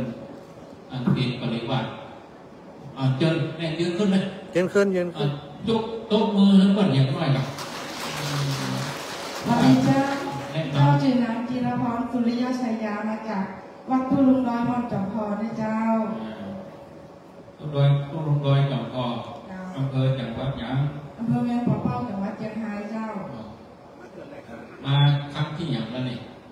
มาครั้งที่2เจ้าปีแล้วไปอีสานเจ้ามานี่กับวันนี้ครั้งแรกเจ้าตั้งเกิดใหญ่มานี่นะเจ้าแม่ตอนที่58กำลังได้มาเจ้าเป็นได้ห้องม่วนเจ้าม่วนที่รับที่นอนก็ดีเจ้าห้องน้ำห้องท่าก็สะดวกสบายเจ้ามาไก่จวนมานี่ไข่จวนมานี่นะเจ้าแม่พรสิริเจ้าจวนมาเจ้าลูกก่อนนะลูกจวนเป็นพรเป็นผู้นำบุญเจ้าเป็นพรผู้นำบุญทุกปีเจ้าเรียนต่อโมทนาเนอผู้ซึกจะได้ห้องมามีความสุขพระกัลยาณมิตรดีเจ้าการเฮืองทางก็ราบรื่นดีเจ้าได้ไปแอลสถานที่ที่เขาเคยมาหากับเตืออย่าเจ้าเตือไปในสารเฮียได้ของตั้งเหมือนเจ้าเลยประมาณต้องให้พอเจ้าต่อไปหน้าปีได้โอ้โหจะไปต่อก็ว่าจะลาก็ว่าจะไปบาลาเจ้าพระลาปลาเป็นมาปีแล้วไปอีสานแล้วเจ้าบาลามาอยู่เจ้ามาอยู่เจ้าสาธุเนอขอบคุณเจ้าต่อไปสำหรับมาพระคุณเจ้านิมนต์ท่านพระครูปราโมทย์เนี่ย4ตัวนี้นี่พบองค์เรียนอาการปฏิมันตีนี่ต่อไปพระครูปราโมทย์นิมนต์ครับขอว่าต้องรบขอโอกาสก็ส่งครูบาอาจารย์เจ้าผู้เปิดตู้เจริญพรเริ่มในสถานญาติโยมท่านทั้งหลายที่เราได้ออกกันมาวันนี้หลายท่านหลายคนก็เป็นที่เคยมาแล้วตั้งหลายปีบางคนเพิ่งเคยมาเหมือนโยมที่โครงการนี้นะครับครั้งที่2ก็ส่งมาจากเข้ามากันหลายคนที่ได้มาที่ตัวประมาณตรงนี้ก็ทุกอย่างมันมาได้จากองค์กรสถานญาติโยมวันนี้เรามีโอกาสแต่มานี่ได้จากคำว่าลูกกินลูกกลางลูกถ้าจะได้มาพร้อมตัวอย่างของมันจะไปไหนแต่ละทีโลกนี้มันมีความคล่องมันก็เก่งเป็นนี่เนาะมันเป็นแค่เด็กว่าสักเกิดได้อย่างใช้อย่างสุขภาพดีสตางค์แค่นี้อันสุขภาพแบบนี้สตางค์มีเนาะไปหมดเพราะนั้นถ้าเราพอไปได้สถานการได้มาหมู่อาหารประกาศเปิดโลกต่างๆเพิ่มความปีติเนาะบางทีอย่างเราเคยได้ยินว่าของผมทุกบ้านที่เรื่องกระเบียดที่เขาก็เคยหาซื้อต่างๆเคยมาวันนี้อย่างผมอาจจะมาครั้งแรกที่ได้มาแล้วก็บอกว่าบางก้อนนะครับผมได้เปิดการอันนี้คือเปิดการที่ได้ผมได้ถ้าความปีนี้ต้องไปดูในใจเขาบอกว่าปีหน้าจะได้มีโอกาสบอกก็จะแจ้งกันบ้านจะได้มาแล้วความอยากจะมาว่าบ้านจะแจ้งในสถานที่มันต้องมีความครอบครองมันต้องเกี่ยวว่าในเนื้อต้องจะมาได้หนักใจก่อนที่ไว้ก่อนอยากจะเจ้าขึ้นรถไฟมาก็ไปยื้อมาเป็นยีดูเนาะอันนี้เป็นข้อหายก็ขึ้นดูสตาร์ไม่ได้ไม่ในคนไม่ได้อยู่นะ เรื่องว่าทำกายท่ากายการบริหารกายปัจจุบันมันก็ยืนบนขนาดนั้นเป็นชั่วโมง2 ชั่วโมงแล้วมันมีนิหารเจ็บแป้งแล้วบอกอย่างก้าไปเรียนไปฟ้องลูกเอาอีแม่มึงสาบไปไปก้นก็เข้าไปก็ถือปืนบนรถไฟซ้อมโป้งปีหน้าถือไปนะดังนั้นสิ่งเหล่านี้มันเป็นความรู้ที่เราได้มาทำร่วมกันโดยการนำออกมาอย่างนี้ถ้าว่าผมมีครูบาอาจารย์มาสถาบันแบบไหนนะเนาะจะชวนกันไปนะใช้ความขอบคุณนาบอกคุณกับผู้ที่เป็นสายคุณนะคนใดอยู่แม่คนนั้นเป็นคนนั้นจะต้องมีคนนำบุญคนหนึ่งที่จะถามว่าติดต่อสายงานถ้าเรามีคนแนะนำจากคนอื่นอันนี้โดนเรียกคนต่อนะเป็นพวกคนฝ่ายคนทำไมยาประจำใหม่คนสำเร็จด้วยกันเรื่องเดี๋ยวคนอื่นได้มีโอกาสได้ความประมาทก็เอาได้ความสะดวกก็เอาอันนี้เป็นความถูกต้องกับคุณไม่อยู่ที่ไหนอยู่ที่ใจถ้ามาแล้วหวั่นใจพิจารณาผู้ถึงไม่ได้นั่นแต่ในกรณีถ้าพิจารณาผู้หวั่นกับคุณเก็บไว้แล้วกันบุคคลเจตนาก็ต้นก่อนให้กันมาก็แต่มันมีประกาศไปมีอย่างไฟเนอร์ลำไยจากความรู้จากที่ไหนโอ้หาจากไปผู้นักเรียนน่าจะไปแถวตอนเมืองการทำมีนั่นนี่อย่างบุคคลเจตนาเพื่อแล้วก็มีความสุขบางคนมีความสุขที่จะไปแจกกันที่ไม่ได้ซื้อแต่นั่นนั่นมีความมูลเจตนาในขณะที่เข้ามาถึงตรงนี้และศรัทธามีความสุขในการได้สู้นักโอกาสนั้นนี้มีความสุขแต่ที่นั้นคุณและหลังจากนี้ไปมันจะเป็นเราก็รับพระเจตนาหลังจากที่เราพูดการได้เราพูดเรามีความสุขเนี่ยมันมีอยู่3 โอกาสได้สลายได้ที่ความสุขที่เกิดจากคุณนี่นะทีนี้เราจะมาตั้งตัวว่าไปได้นั่งได้น้อยไปต้องเกิดอะไรเนาะอันนี้ฝากไว้ฝากบุญกุศลเกิดขึ้นในงานที่ไหนอ๋อคือเราก็แสดงอย่างนี้ก่อนที่สังขารร่างกายโอกาสมันจะเกิดขึ้นเรา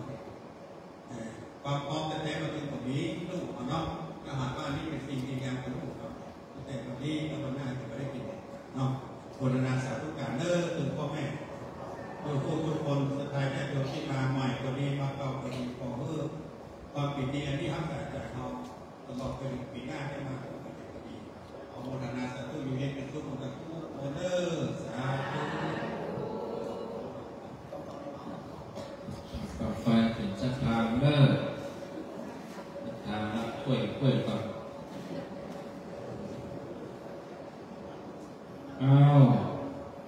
เลข2 ตัวเหมือนกันตั้งหน้าเป็น1โอ้โหมันเอากันรวมกันเป็น514หมายเลข14มาเลยคนหาเอาหมายเลขก็คือคนแทน1 คนตัวตั้งได้14โ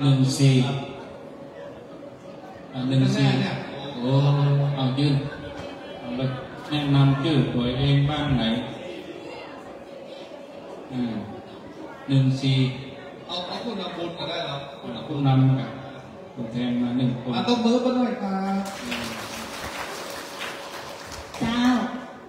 น้องเต่าจืนลงรักเคยแค่หน้านะเจ้าตัวแทนของอำเภอแม่ท่าเจ้ามาวันนี้เอาวันนี้เลยนะเจ้านั่งรถไฟวันนี้นั่งเลยเจ้าเสียสละไม่เสียสละให้คนแก่คนเจ้าอยู่เพิ่นสุดเลยเจ้าตีตัวยืนเนาะตีตัวยืนเจ้าตุ๊เจ้าก็ไม่รอดยืนเหมือนกันแต่ก็ดีใจนะเจ้าเห็นคนเฒ่าคนได้นั่งแปลงตีอ่ะเจ้าอันนี้คือความเสียสละความมีซอฟความมีเจ้าผู้ซื้อเก็บได้พ่อมาตั้งแต่เริ่มมาจนถึงคืนนี้ก็มีความรู้สึกนะม่วนเจ้าม่วนให้ผมเจ้าปีหน้ามาหาก็จนไปอย่าไปหันต่อมาเจ้ามาอยู่เนาะขนาดดูเบาแต่ผู้มายังหูคุกโบเอาละความแตกทางหูไปบอกเขาเนอะปีหน้าพร้อมจะตามเงินเนี่ยเนาะสาธุตบมือเขายอมน้อยต่อไปพระคุณเจ้าท่านพระครูปิยะศรีรัตน์วิเชียรนิมนต์ครับ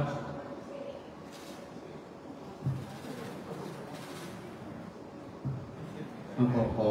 รบน้องเลย อันนี้เรื่องของพ่อพุทธมะที่เขาเลือกนักเป็นพิโรของประชาชนทั่วไปเป็นของเราถึงครูบาอาจารย์ที่ทรงทุกตนที่องค์ที่ร่วมพระกบวนมาดูกับที่เป็นคนกับพี่น้องพระราชทานจากทุกตนในวันนี้ที่ทุกท่านทุกคนเนาะที่มาร่วมกันเอามาการเรียนที่ว่าสิ่งนี้ที่ท่านอาจารย์บรรจงเพื่อนประกาศได้เสียสละเวลาทั้งเจตุปัจจัยสิ่งของต่างๆเอาเข้ามารวมสามัคคีทำด้วยกันในวันนี้มันมาผ่าก็สิ่งที่อกดีใจที่พี่น้องชาวนุ่งกาวนับด้วยกันเป็นขบวนแบบนี้แต่ว่าเขาก็มาเป็นครั้งที่สองวัดดีๆปีแล้วครั้งหนึ่งปีนี้ก็ท่านจิตเดชพุทธจวนออกมาด้วยกันทุกตอนที่17ที่11สมาภาพก็มีอย่างนั้นก็สิ่งที่อกดีใจที่เราได้ร่วมกันมาทำบุญนี้ก็ขอบุญกุศลที่ท่านได้ประกอบตั้งใจมาวันนี้ขอให้ทั้งหลายประสบแต่ความสุขความเจริญปรารถนาสิ่งใดแล้วสมดังคำมั่นปรารถนาทุกสิ่งทุกประการทุกท่านทุกคนเถิดไปเป็นชัดทานเด้อเป็นญาติโยมคนเต๊ะคนเต๊ะ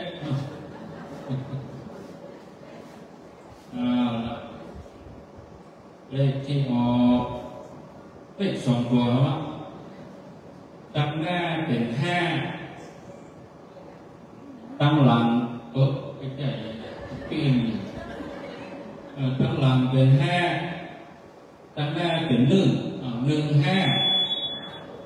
เด็กที่14ครับอยู่มาทับกันเป็น5ไหนครับยกมือครับ15ยกมือครับนี่นะเป็นวันจะไปครับผมวันนั้นทงเรื่องนี้นะขับรถโดยเป็นตังโยมโดยพูดเพื่อเป็นสุญญ์แนะนำโดยเลิกบางอย่างตบมือให้คนกลางทาง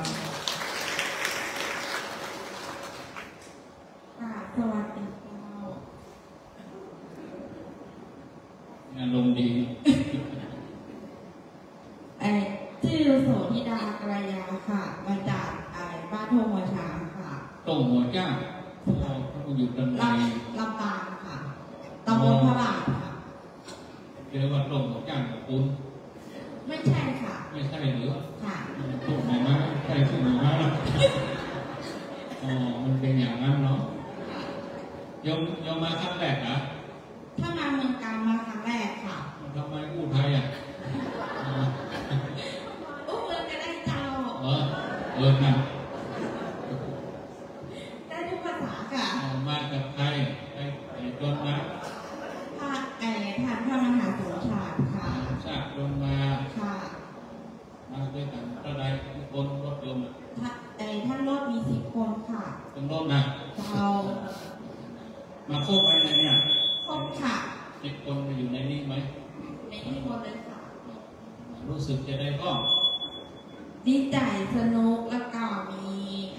กัลยาณมิตรที่ดีค่ะทุกท่านค่ะนานๆปรบมือคนน้อยดีว่ามีไอตุ๊กเป็นยุ่งนะ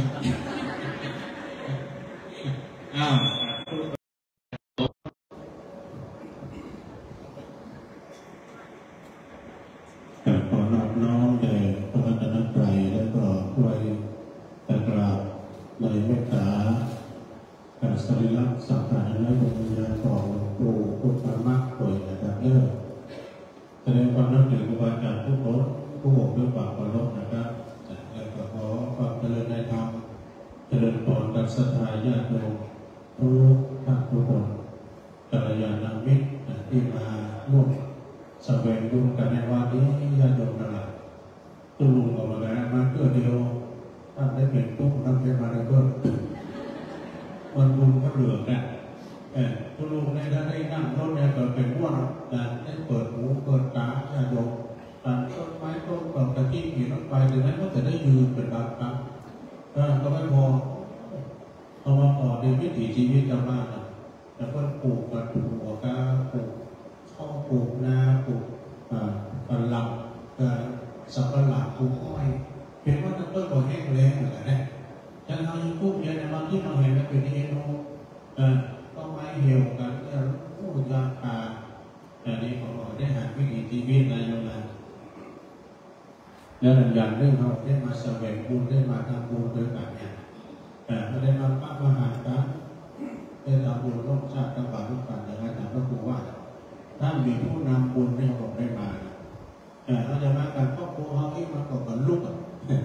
เขาได้มาพบปะกันที่กับเป็นงานบุญนะสถานญาติโยมจะไปหลาบกันด้วยถ้าปีหน้าก็มีของมาแต่ทำมายังเพื่อสังขารเพื่อปาพรเพื่อเนี่ยที่เดียวได้ไปเป็นแต่ปี2 ปีก็จะแน่แล้วก็คนว่าเอาโมเดลโกกังน้ำมูกันนะดังนั้นต่อมาที่โยมเนี่ยได้มาพูดมาถึงว่าแสวงบุญมาทำบุญร่วมกันได้มาหันบ้านหันเมืองของคนเขาจะของใกล้นะสดาจะโยมรวมไปปิ้งมาเป็น1,000 กิโลนะแล้วไปเป็นทั้งอย่างเป็นว่านาบุญกุศลยิ่งใหญ่เพราะฉะนั้นญาติโยมทั้งหลายที่คนได้ออกปัจจัย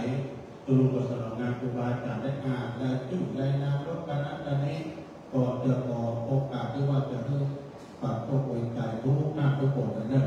ในโอกาสที่เรามาร่วมบุญแสวงบุญกันในวันนี้ขออำนวยผลโชคสถานญาติโยมทุกคนทุกท่านตลอดจนที่เพิ่งได้มาเพื่อฝากมองมาก็ดีพี่นักโชเฟอร์ผู้ใจดีทุกท่านทุกคนด้วยน้องของเรานั้นอยู่ดีมีสุขอายุมากกว่ายืนมีโรคเป็นใจสุขภาพสมบูรณ์แข็งแรงอยู่ดีมีสุขเจริญมาด้วยอายุวันนะสุขภาพเหมือนกันทุกผู้ทุกคนเด้อสาธุต่อไปเป็นโยมเนอะเป็นโยมก่อนจะยกเบอร์ของโยมนี่ขออนุญาตได้แก้ตัวให้ชัดดาเบอร์รถที่ประกาศไปที่เนาะเบอร์3เรียบร้อยไปหน่อยมาแล้วเบอร์5มาแล้วเรียบร้อยเนาะของคนดมแล้วก็เบอร์35มาเรียบร้อย38เรียบร้อยเหลือ3เบอร์นี่เนาะมาอ่านชื่อนะออกก็เบอร์มาแล้วเบอร์4เบอร์23เบอร์24นะ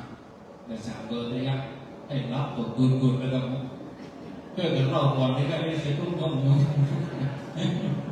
ก็อาจจะมีธุระโชเฟอร์กันอย่างก็อาจจะมีธุระได้มาเอาจบเบอร์ของโยมสุดท้ายเนี่ยโยมสุดท้ายคนโอ้เลขตัวเดียวต้นบนหมายเลข3นะการเจริญหมายเลข3คืออะไรครับเราเคยปิดไปแล้วโอ้โหเราจะการกระทรวงเราจะปิดนะมาแล้วที่ไหนครับเลข3ครับการเจริญเนี่ยขอบคุณนะครับมีบางการงานเราได้มาเนื่อฝากงานอย่างที่จริงต้องมาเห็น2 คนเลยกันอยู่ห้างอะไรอยู่ห้างอะไรน้องหมอก็นะครับโชเฟอร์ก็ดูเขาบริการโชเฟอร์มันจะดีเริ่ม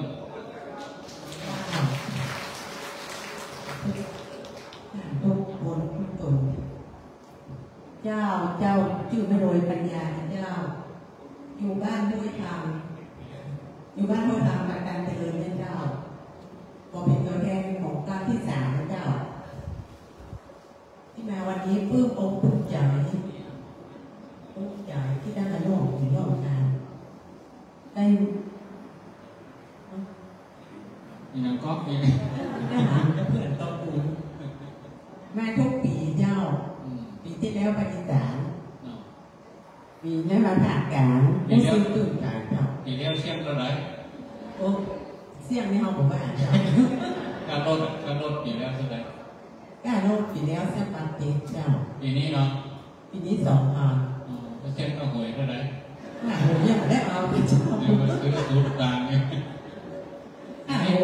ยังไม่ได้ซื้อคือเจ้า ตึกเป็นเหรอเพื่อนนะทำเด็กดีๆเด้อหมดนานๆก็มือเพื่อนหน่อยอยู่บ้านห้วยทับก็คืออยู่รุ่มปัดกันเจริญนะบ้านเดียวกันหมู่บ้านใกล้กันเป็นจวนกันมาเนาะเอาพระคุณเจ้าแผนสุดท้ายอันนี้ตัวนี้เลยไม่ไหนอ่ะโอ้อันนี้เป็นแห้งจูงใจให้มานะถ้ามีตัวนี้อันจะมาออกจากตัวมีแห้งจูงใจมานะตัวนี้เพิ่นเป็นนักเดินทางเป็นจวนเป็นปีแล้วจะมาเดี๋ยวไปนะครับแล้วคำเดียวท่านพระครูก็พูดเลยเราจะมาโบกกันว่าปีหน้าจะเป็นกึศในใจเนอะอีสานเหนือใต้ออกตกเขมรนะกึศในใจเนอะเดี๋ยวจะมายกมืออะไรนับไปครับไปเนาะมีมนต์ตุลงพระครูพิพัฒน์เรื่องได้สั่งวัดยังคาโอ้ยแบบภาษาปฏิละของหลวงพ่อปฏิละของภาษาวาจาขอแสดงความนับถือวาจาเรื่องความแสดงให้ดูคุณเห็นว่าโอ้พระเจ้าเนี่ยบอกว่าแต่ไปแสดงให้ดูมาเจ้าเนี่ยเป็นเจ้าที่สี่แล้วมาที่เพราะว่าด้วยความให้หาให้รู้ที่มาเนี่ยคุณทำใจความสมัครสมาธิของเจ้าบ้านของชนายและคนหลายอยากพาไม่มาคนเดียวแล้วนะถ้าท้าบอกให้มาด้วยความจักรวาลของแม่ละวันเขาก็สมัยเขาตัวเรามาสร้างตัวไหนตัวตลอดด้วยความตัวผู้มีเจแล้วก็ผู้มีเสียงตัวสิ่งที่ประทับใจที่นี่คือ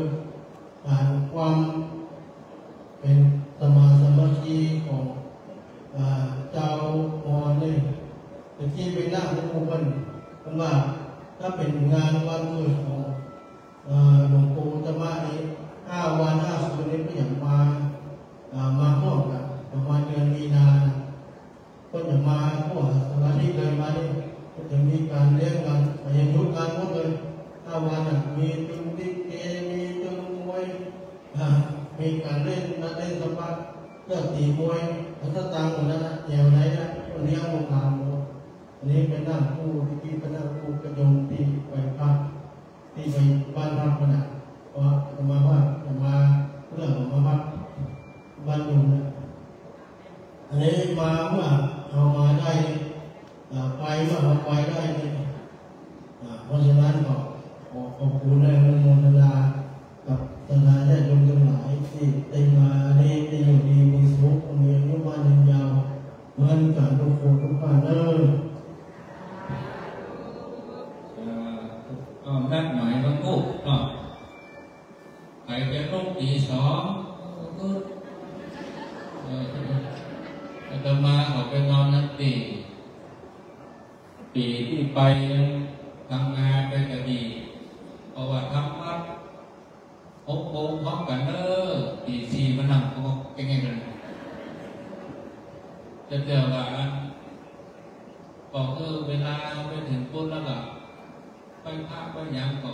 รับก็น้องวิ่งย้ายรุ่นเก่าๆรุ่นเวลากันอยู่โรงงานหนักอะไรนี้ก็ได้98แล้วเดี๋ยวขึ้นวัดทำเสือถึงบนผู้นั้นจะมากับท่านหลวงปู่สุเมธอยู่ที่บันไดที่2 ที่ได้เขาเวลามีฝ่ายลอยมาโอ้ตกใจเวลารุ่นนั้นถ้าเขานอนด้วยกันหลายๆอย่างคืนนี้ที่คนสลาก็พยายามจะไปเปลี่ยนกันรับตั้งสมมติ ดีๆเนาะเลิกที่นี่ไปพักผ่อนกันเต็มที่วันพวกนี้นี่ก็มีปริวาสคำว่าปริวาสคือว่าพระสงฆ์จะต้องเข้ากับพระเจ้าเดี๋ยวจะมาตอนนี้จะได้ไปมอบเปิดติ่มไปเดือดกับคนทำพิธีเปิดดูเปิดเก็บวัดเปิด3 ทุ่มแต่เดี๋ยว2 ทุ่มสัก2 ทุ่ม45จะมากับคนเดียวไปมอบเปิดสถานีรับเลยเป็นไงนี่เฉพาะพระเจ้าเลยต้องไปมอบแต่ผู้พระเจ้าถ้าทางเราก็ตีซีเกินพร้อมกันเลยแน่เลยว่าจะทำทุกเจ้าอยากจะมาตี2วัดเราก่อนละตีซีเกินพร้อมกันตี5เราจะทำวัดนี้เพราะว่า6 โมงอาตมาก็ต้องไปรับการบอกวัดกันก็จะเก็บวัดไปจะเก็บจนหมดนะเก็บข้อวัดปฏิบัติที่เป็นสมถะปฏิบัติก็จะเก็บองค์เจ้าก่อนพระอาทิตย์ขึ้นก็จะต้องเอาเจ้าที่มาอาคารตุกะเป็นลงบอกวัดเก็บวัดทั้งหมดเลยแล้วก็ใครที่จะใส่บาตรแต่ที่พระเจ้าหน้าที่เปิดประสานงานมหาสุชาติแล้วก็เปิดประมาบอกกล่าวอาตมามี2 กรณีเลยใครจะใส่บาตร6 โมง 10ไปใส่ตั้งแต่ตีหน้าวัดนี้ไปเอาถ้าไปสะพานมอญพวกนี้7 โมงเกินเพราะเนี่ยพอทุกเจ้าก็จะเตียวตั้งแต่นี้ไปเพื่อจะไปพบสะพานพวกนี้7 โมงเกินส่วนใครจะเอาผ้าใส่บาตรที่สะพานมอญก็ไปอยู่ปุ่นรอตั้งแต่7 โมงไปถ้าไปเจ้าไป5 เงี้ย1 ชั่วโมงแต่ถ้าคนใดบอกว่าในเขาทำบุญที่นี่หมดแล้วก็ใส่รับบาตรบอกกองอายุวันโลสุกับพลังเข้าวันทุกเตะเดี๋ยวดีเลยเจ้าพวกนั้นถ้ามี2-3 กรณีถ้าเกิดว่าจากใส่บาตรแถมอันนี้คือเตรียมเอาผมได้ซื้อพอใส่บาตรทุกคนเอาปัจจัยนะใส่เอาตามใจมาใส่ละต้องทำบุญของเรานี่แล้วเดี๋ยวไปถ้าจะเอาผ้าที่สะพานลอยตั้งแต่7 โมงไปก่อนพวกผ้าก็จะเดินไปบุญหวายอย่างตมาอันนี้ก็คือว่าทำบุญเสร็จแล้วไปตมาเนาะมันพวกนี้ขอโทษมันพวกนี้ประชาธิปไตยนั่นแต่ว่าขอรอบพิธีนี้ก่อนทำพิธีนี้เสร็จ6 โมงปุ๊บใครไปก็ไปตามใครจะว่าไปทางใดก็ไปนะก็คือตามอัธยาศัยเดินทางโดยสวัสดิภาพก็ผู้เอาจะไปได้นั่งผู้นั่งนี่ก็ได้เป็นพิธีตามอย่างเดียวพิธีพระสงฆ์วัดอื่นก็จะมานั่งนี่เอาเป็นศาสนาพิธีอย่างเดียวก็ได้มานั่งผู้นั่งอย่างเนี้ยนั่นถึงบอกว่าคืนสุดท้ายเนี่ยคือเขามานั่งก็จะได้ผู้ได้งานกันจะมันก็อดเราเห็นคนเดียวไปถึงคนเดียวหมดถึงหมดแล้วก็ร้องเพื่อนะคือเหมือนนอนนะเพื่อนะเอาต่อไปยกมือใส่กันตะกี้ว่าเห็นหน้าทำอยู่ไปไหนเอาภาคประเทศไทยนี่ว่าเลยเอาไทยนี้ในใจภาคอะไรอย่างยกมือภาคนั่นเลยไทยว่าจะไปภาคใต้ยกมือขึ้นกดข้อยังลาที่ว่าไปนะลงเลยแต่ภาคใต้นี่คือหลวงปู่ทวดวัดชักให้สุราษฎร์ธานีวัดที่พุทธทาสวัดมหาธาตุอย่างมีภาคใต้แต่เขาเคยไปแล้วนะแต่ไปแต่ไปไหนยกแข่งกันที่ว่าเล่นมาได้บ้างนาราธิวาสใครจะไปภาคใต้4 คนพูดหนึ่งลงด้วยสายตาครูบาอาจารย์ด้วยการประเมินนะต่อไปใครว่าจะเอาแถวภาคกลางเนี่ยภาคกลางก็ได้แก่แถวไหนนั่นพบไปกรุงเทพเอาแถวภาคกลางเนี่ยอยุธยาเนี่ยมันเตะหัวเข้ามาว่าแถว มาพุทธยามีจักคนยกมือภาคกลางยกเอาต่อไปอีสานแต่ว่ามันเป็นเพิ่มนึงเลยนะไม่มีอีสานเหนืออีสานใต้นี่นะที่เขาไปกันแล้วคือนครพนมเนาะแต่เห็นเตื้อนี่เห็นอีสานเพิ่มนึงอีสานใต้คนยุคนี้สงครามนะตอนนั้นภาษาตาควายตาคนตาเงินพรมเดี๋ยวตาควายตางงยกมืออีสานใต้โอ้แม่จะเป็นคนเดียวพูดเขาหมอพวกเนื้อแต่ยังไงไม่ได้มันเป็นนะการเวลาเปลี่ยนอาจจะเปลี่ยนใจได้ต่อไปเอาภาคเหนือเขาเนี่ยนะข้างหน้าลำปางภาคเหนือมีนักถ้าที่มันยกตัวอย่างมันได้ก็ได้ไปว่านี่ก็ได้แล้วบางพอนี่ประเมินด้วยสายตานี่ภาคใต้นะชิดฝ่ายภาคกลางมี3มี3มี2 3คนภาคเหนือมี5 6 7คนไปมาภาคใต้ชนะเปลี่ยนได้ไปภาคใต้อะไรเพราะว่าเนาะเอาให้รับแล้วให้รับแล้วกันตะวันออกแข่งกันตะวันออกนี่จังหวัดเนี่ย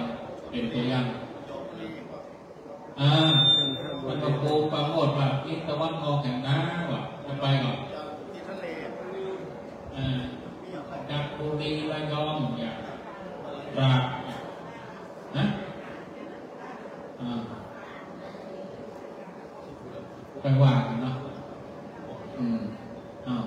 โมทนาแต่ว่าเขาไปรอเตียนนี่ที่ลำปางเนี่ยปีหน้าที่ท่านสถิตสถาบันธรรมาภิบาลเนาะรอเตียนแล้วส่วนไปตามแล้วก็ประเมินแต่กรรมรักษากายใจไว้คาถานะเนี่ยพอทุกเจ้าเนี่ยหายไปต้องต้นต้องผลอยากนั่นมันแน่รักษาไปรักษากายไม่ดีงอมหายขังแล้วมันปุกเนี่ยไปปิดสักหน่อยเอาเนาะเอาตามพักกันเลยน่าจะจำพุทธจะได้พักก่อนเดินทางไปทางนอกอะระหังสัมมาสัมพุทโธภะคะวาพุทธังภะคะวันตังอะภิวาเทสวัสดิ์โตภะคะวะตาธัมโมธัมมังนัมสสามิสุปฏิปันโนภะคะวะโตสาวกสังโฆสังฆังนะมามิสาธุบุญรักษาคุณธรรมพุทธมะรักษาสถาคุณของผู้คนเดินทางโดยสวัสดิภาพนาทีสวัสดิ์ฝันดี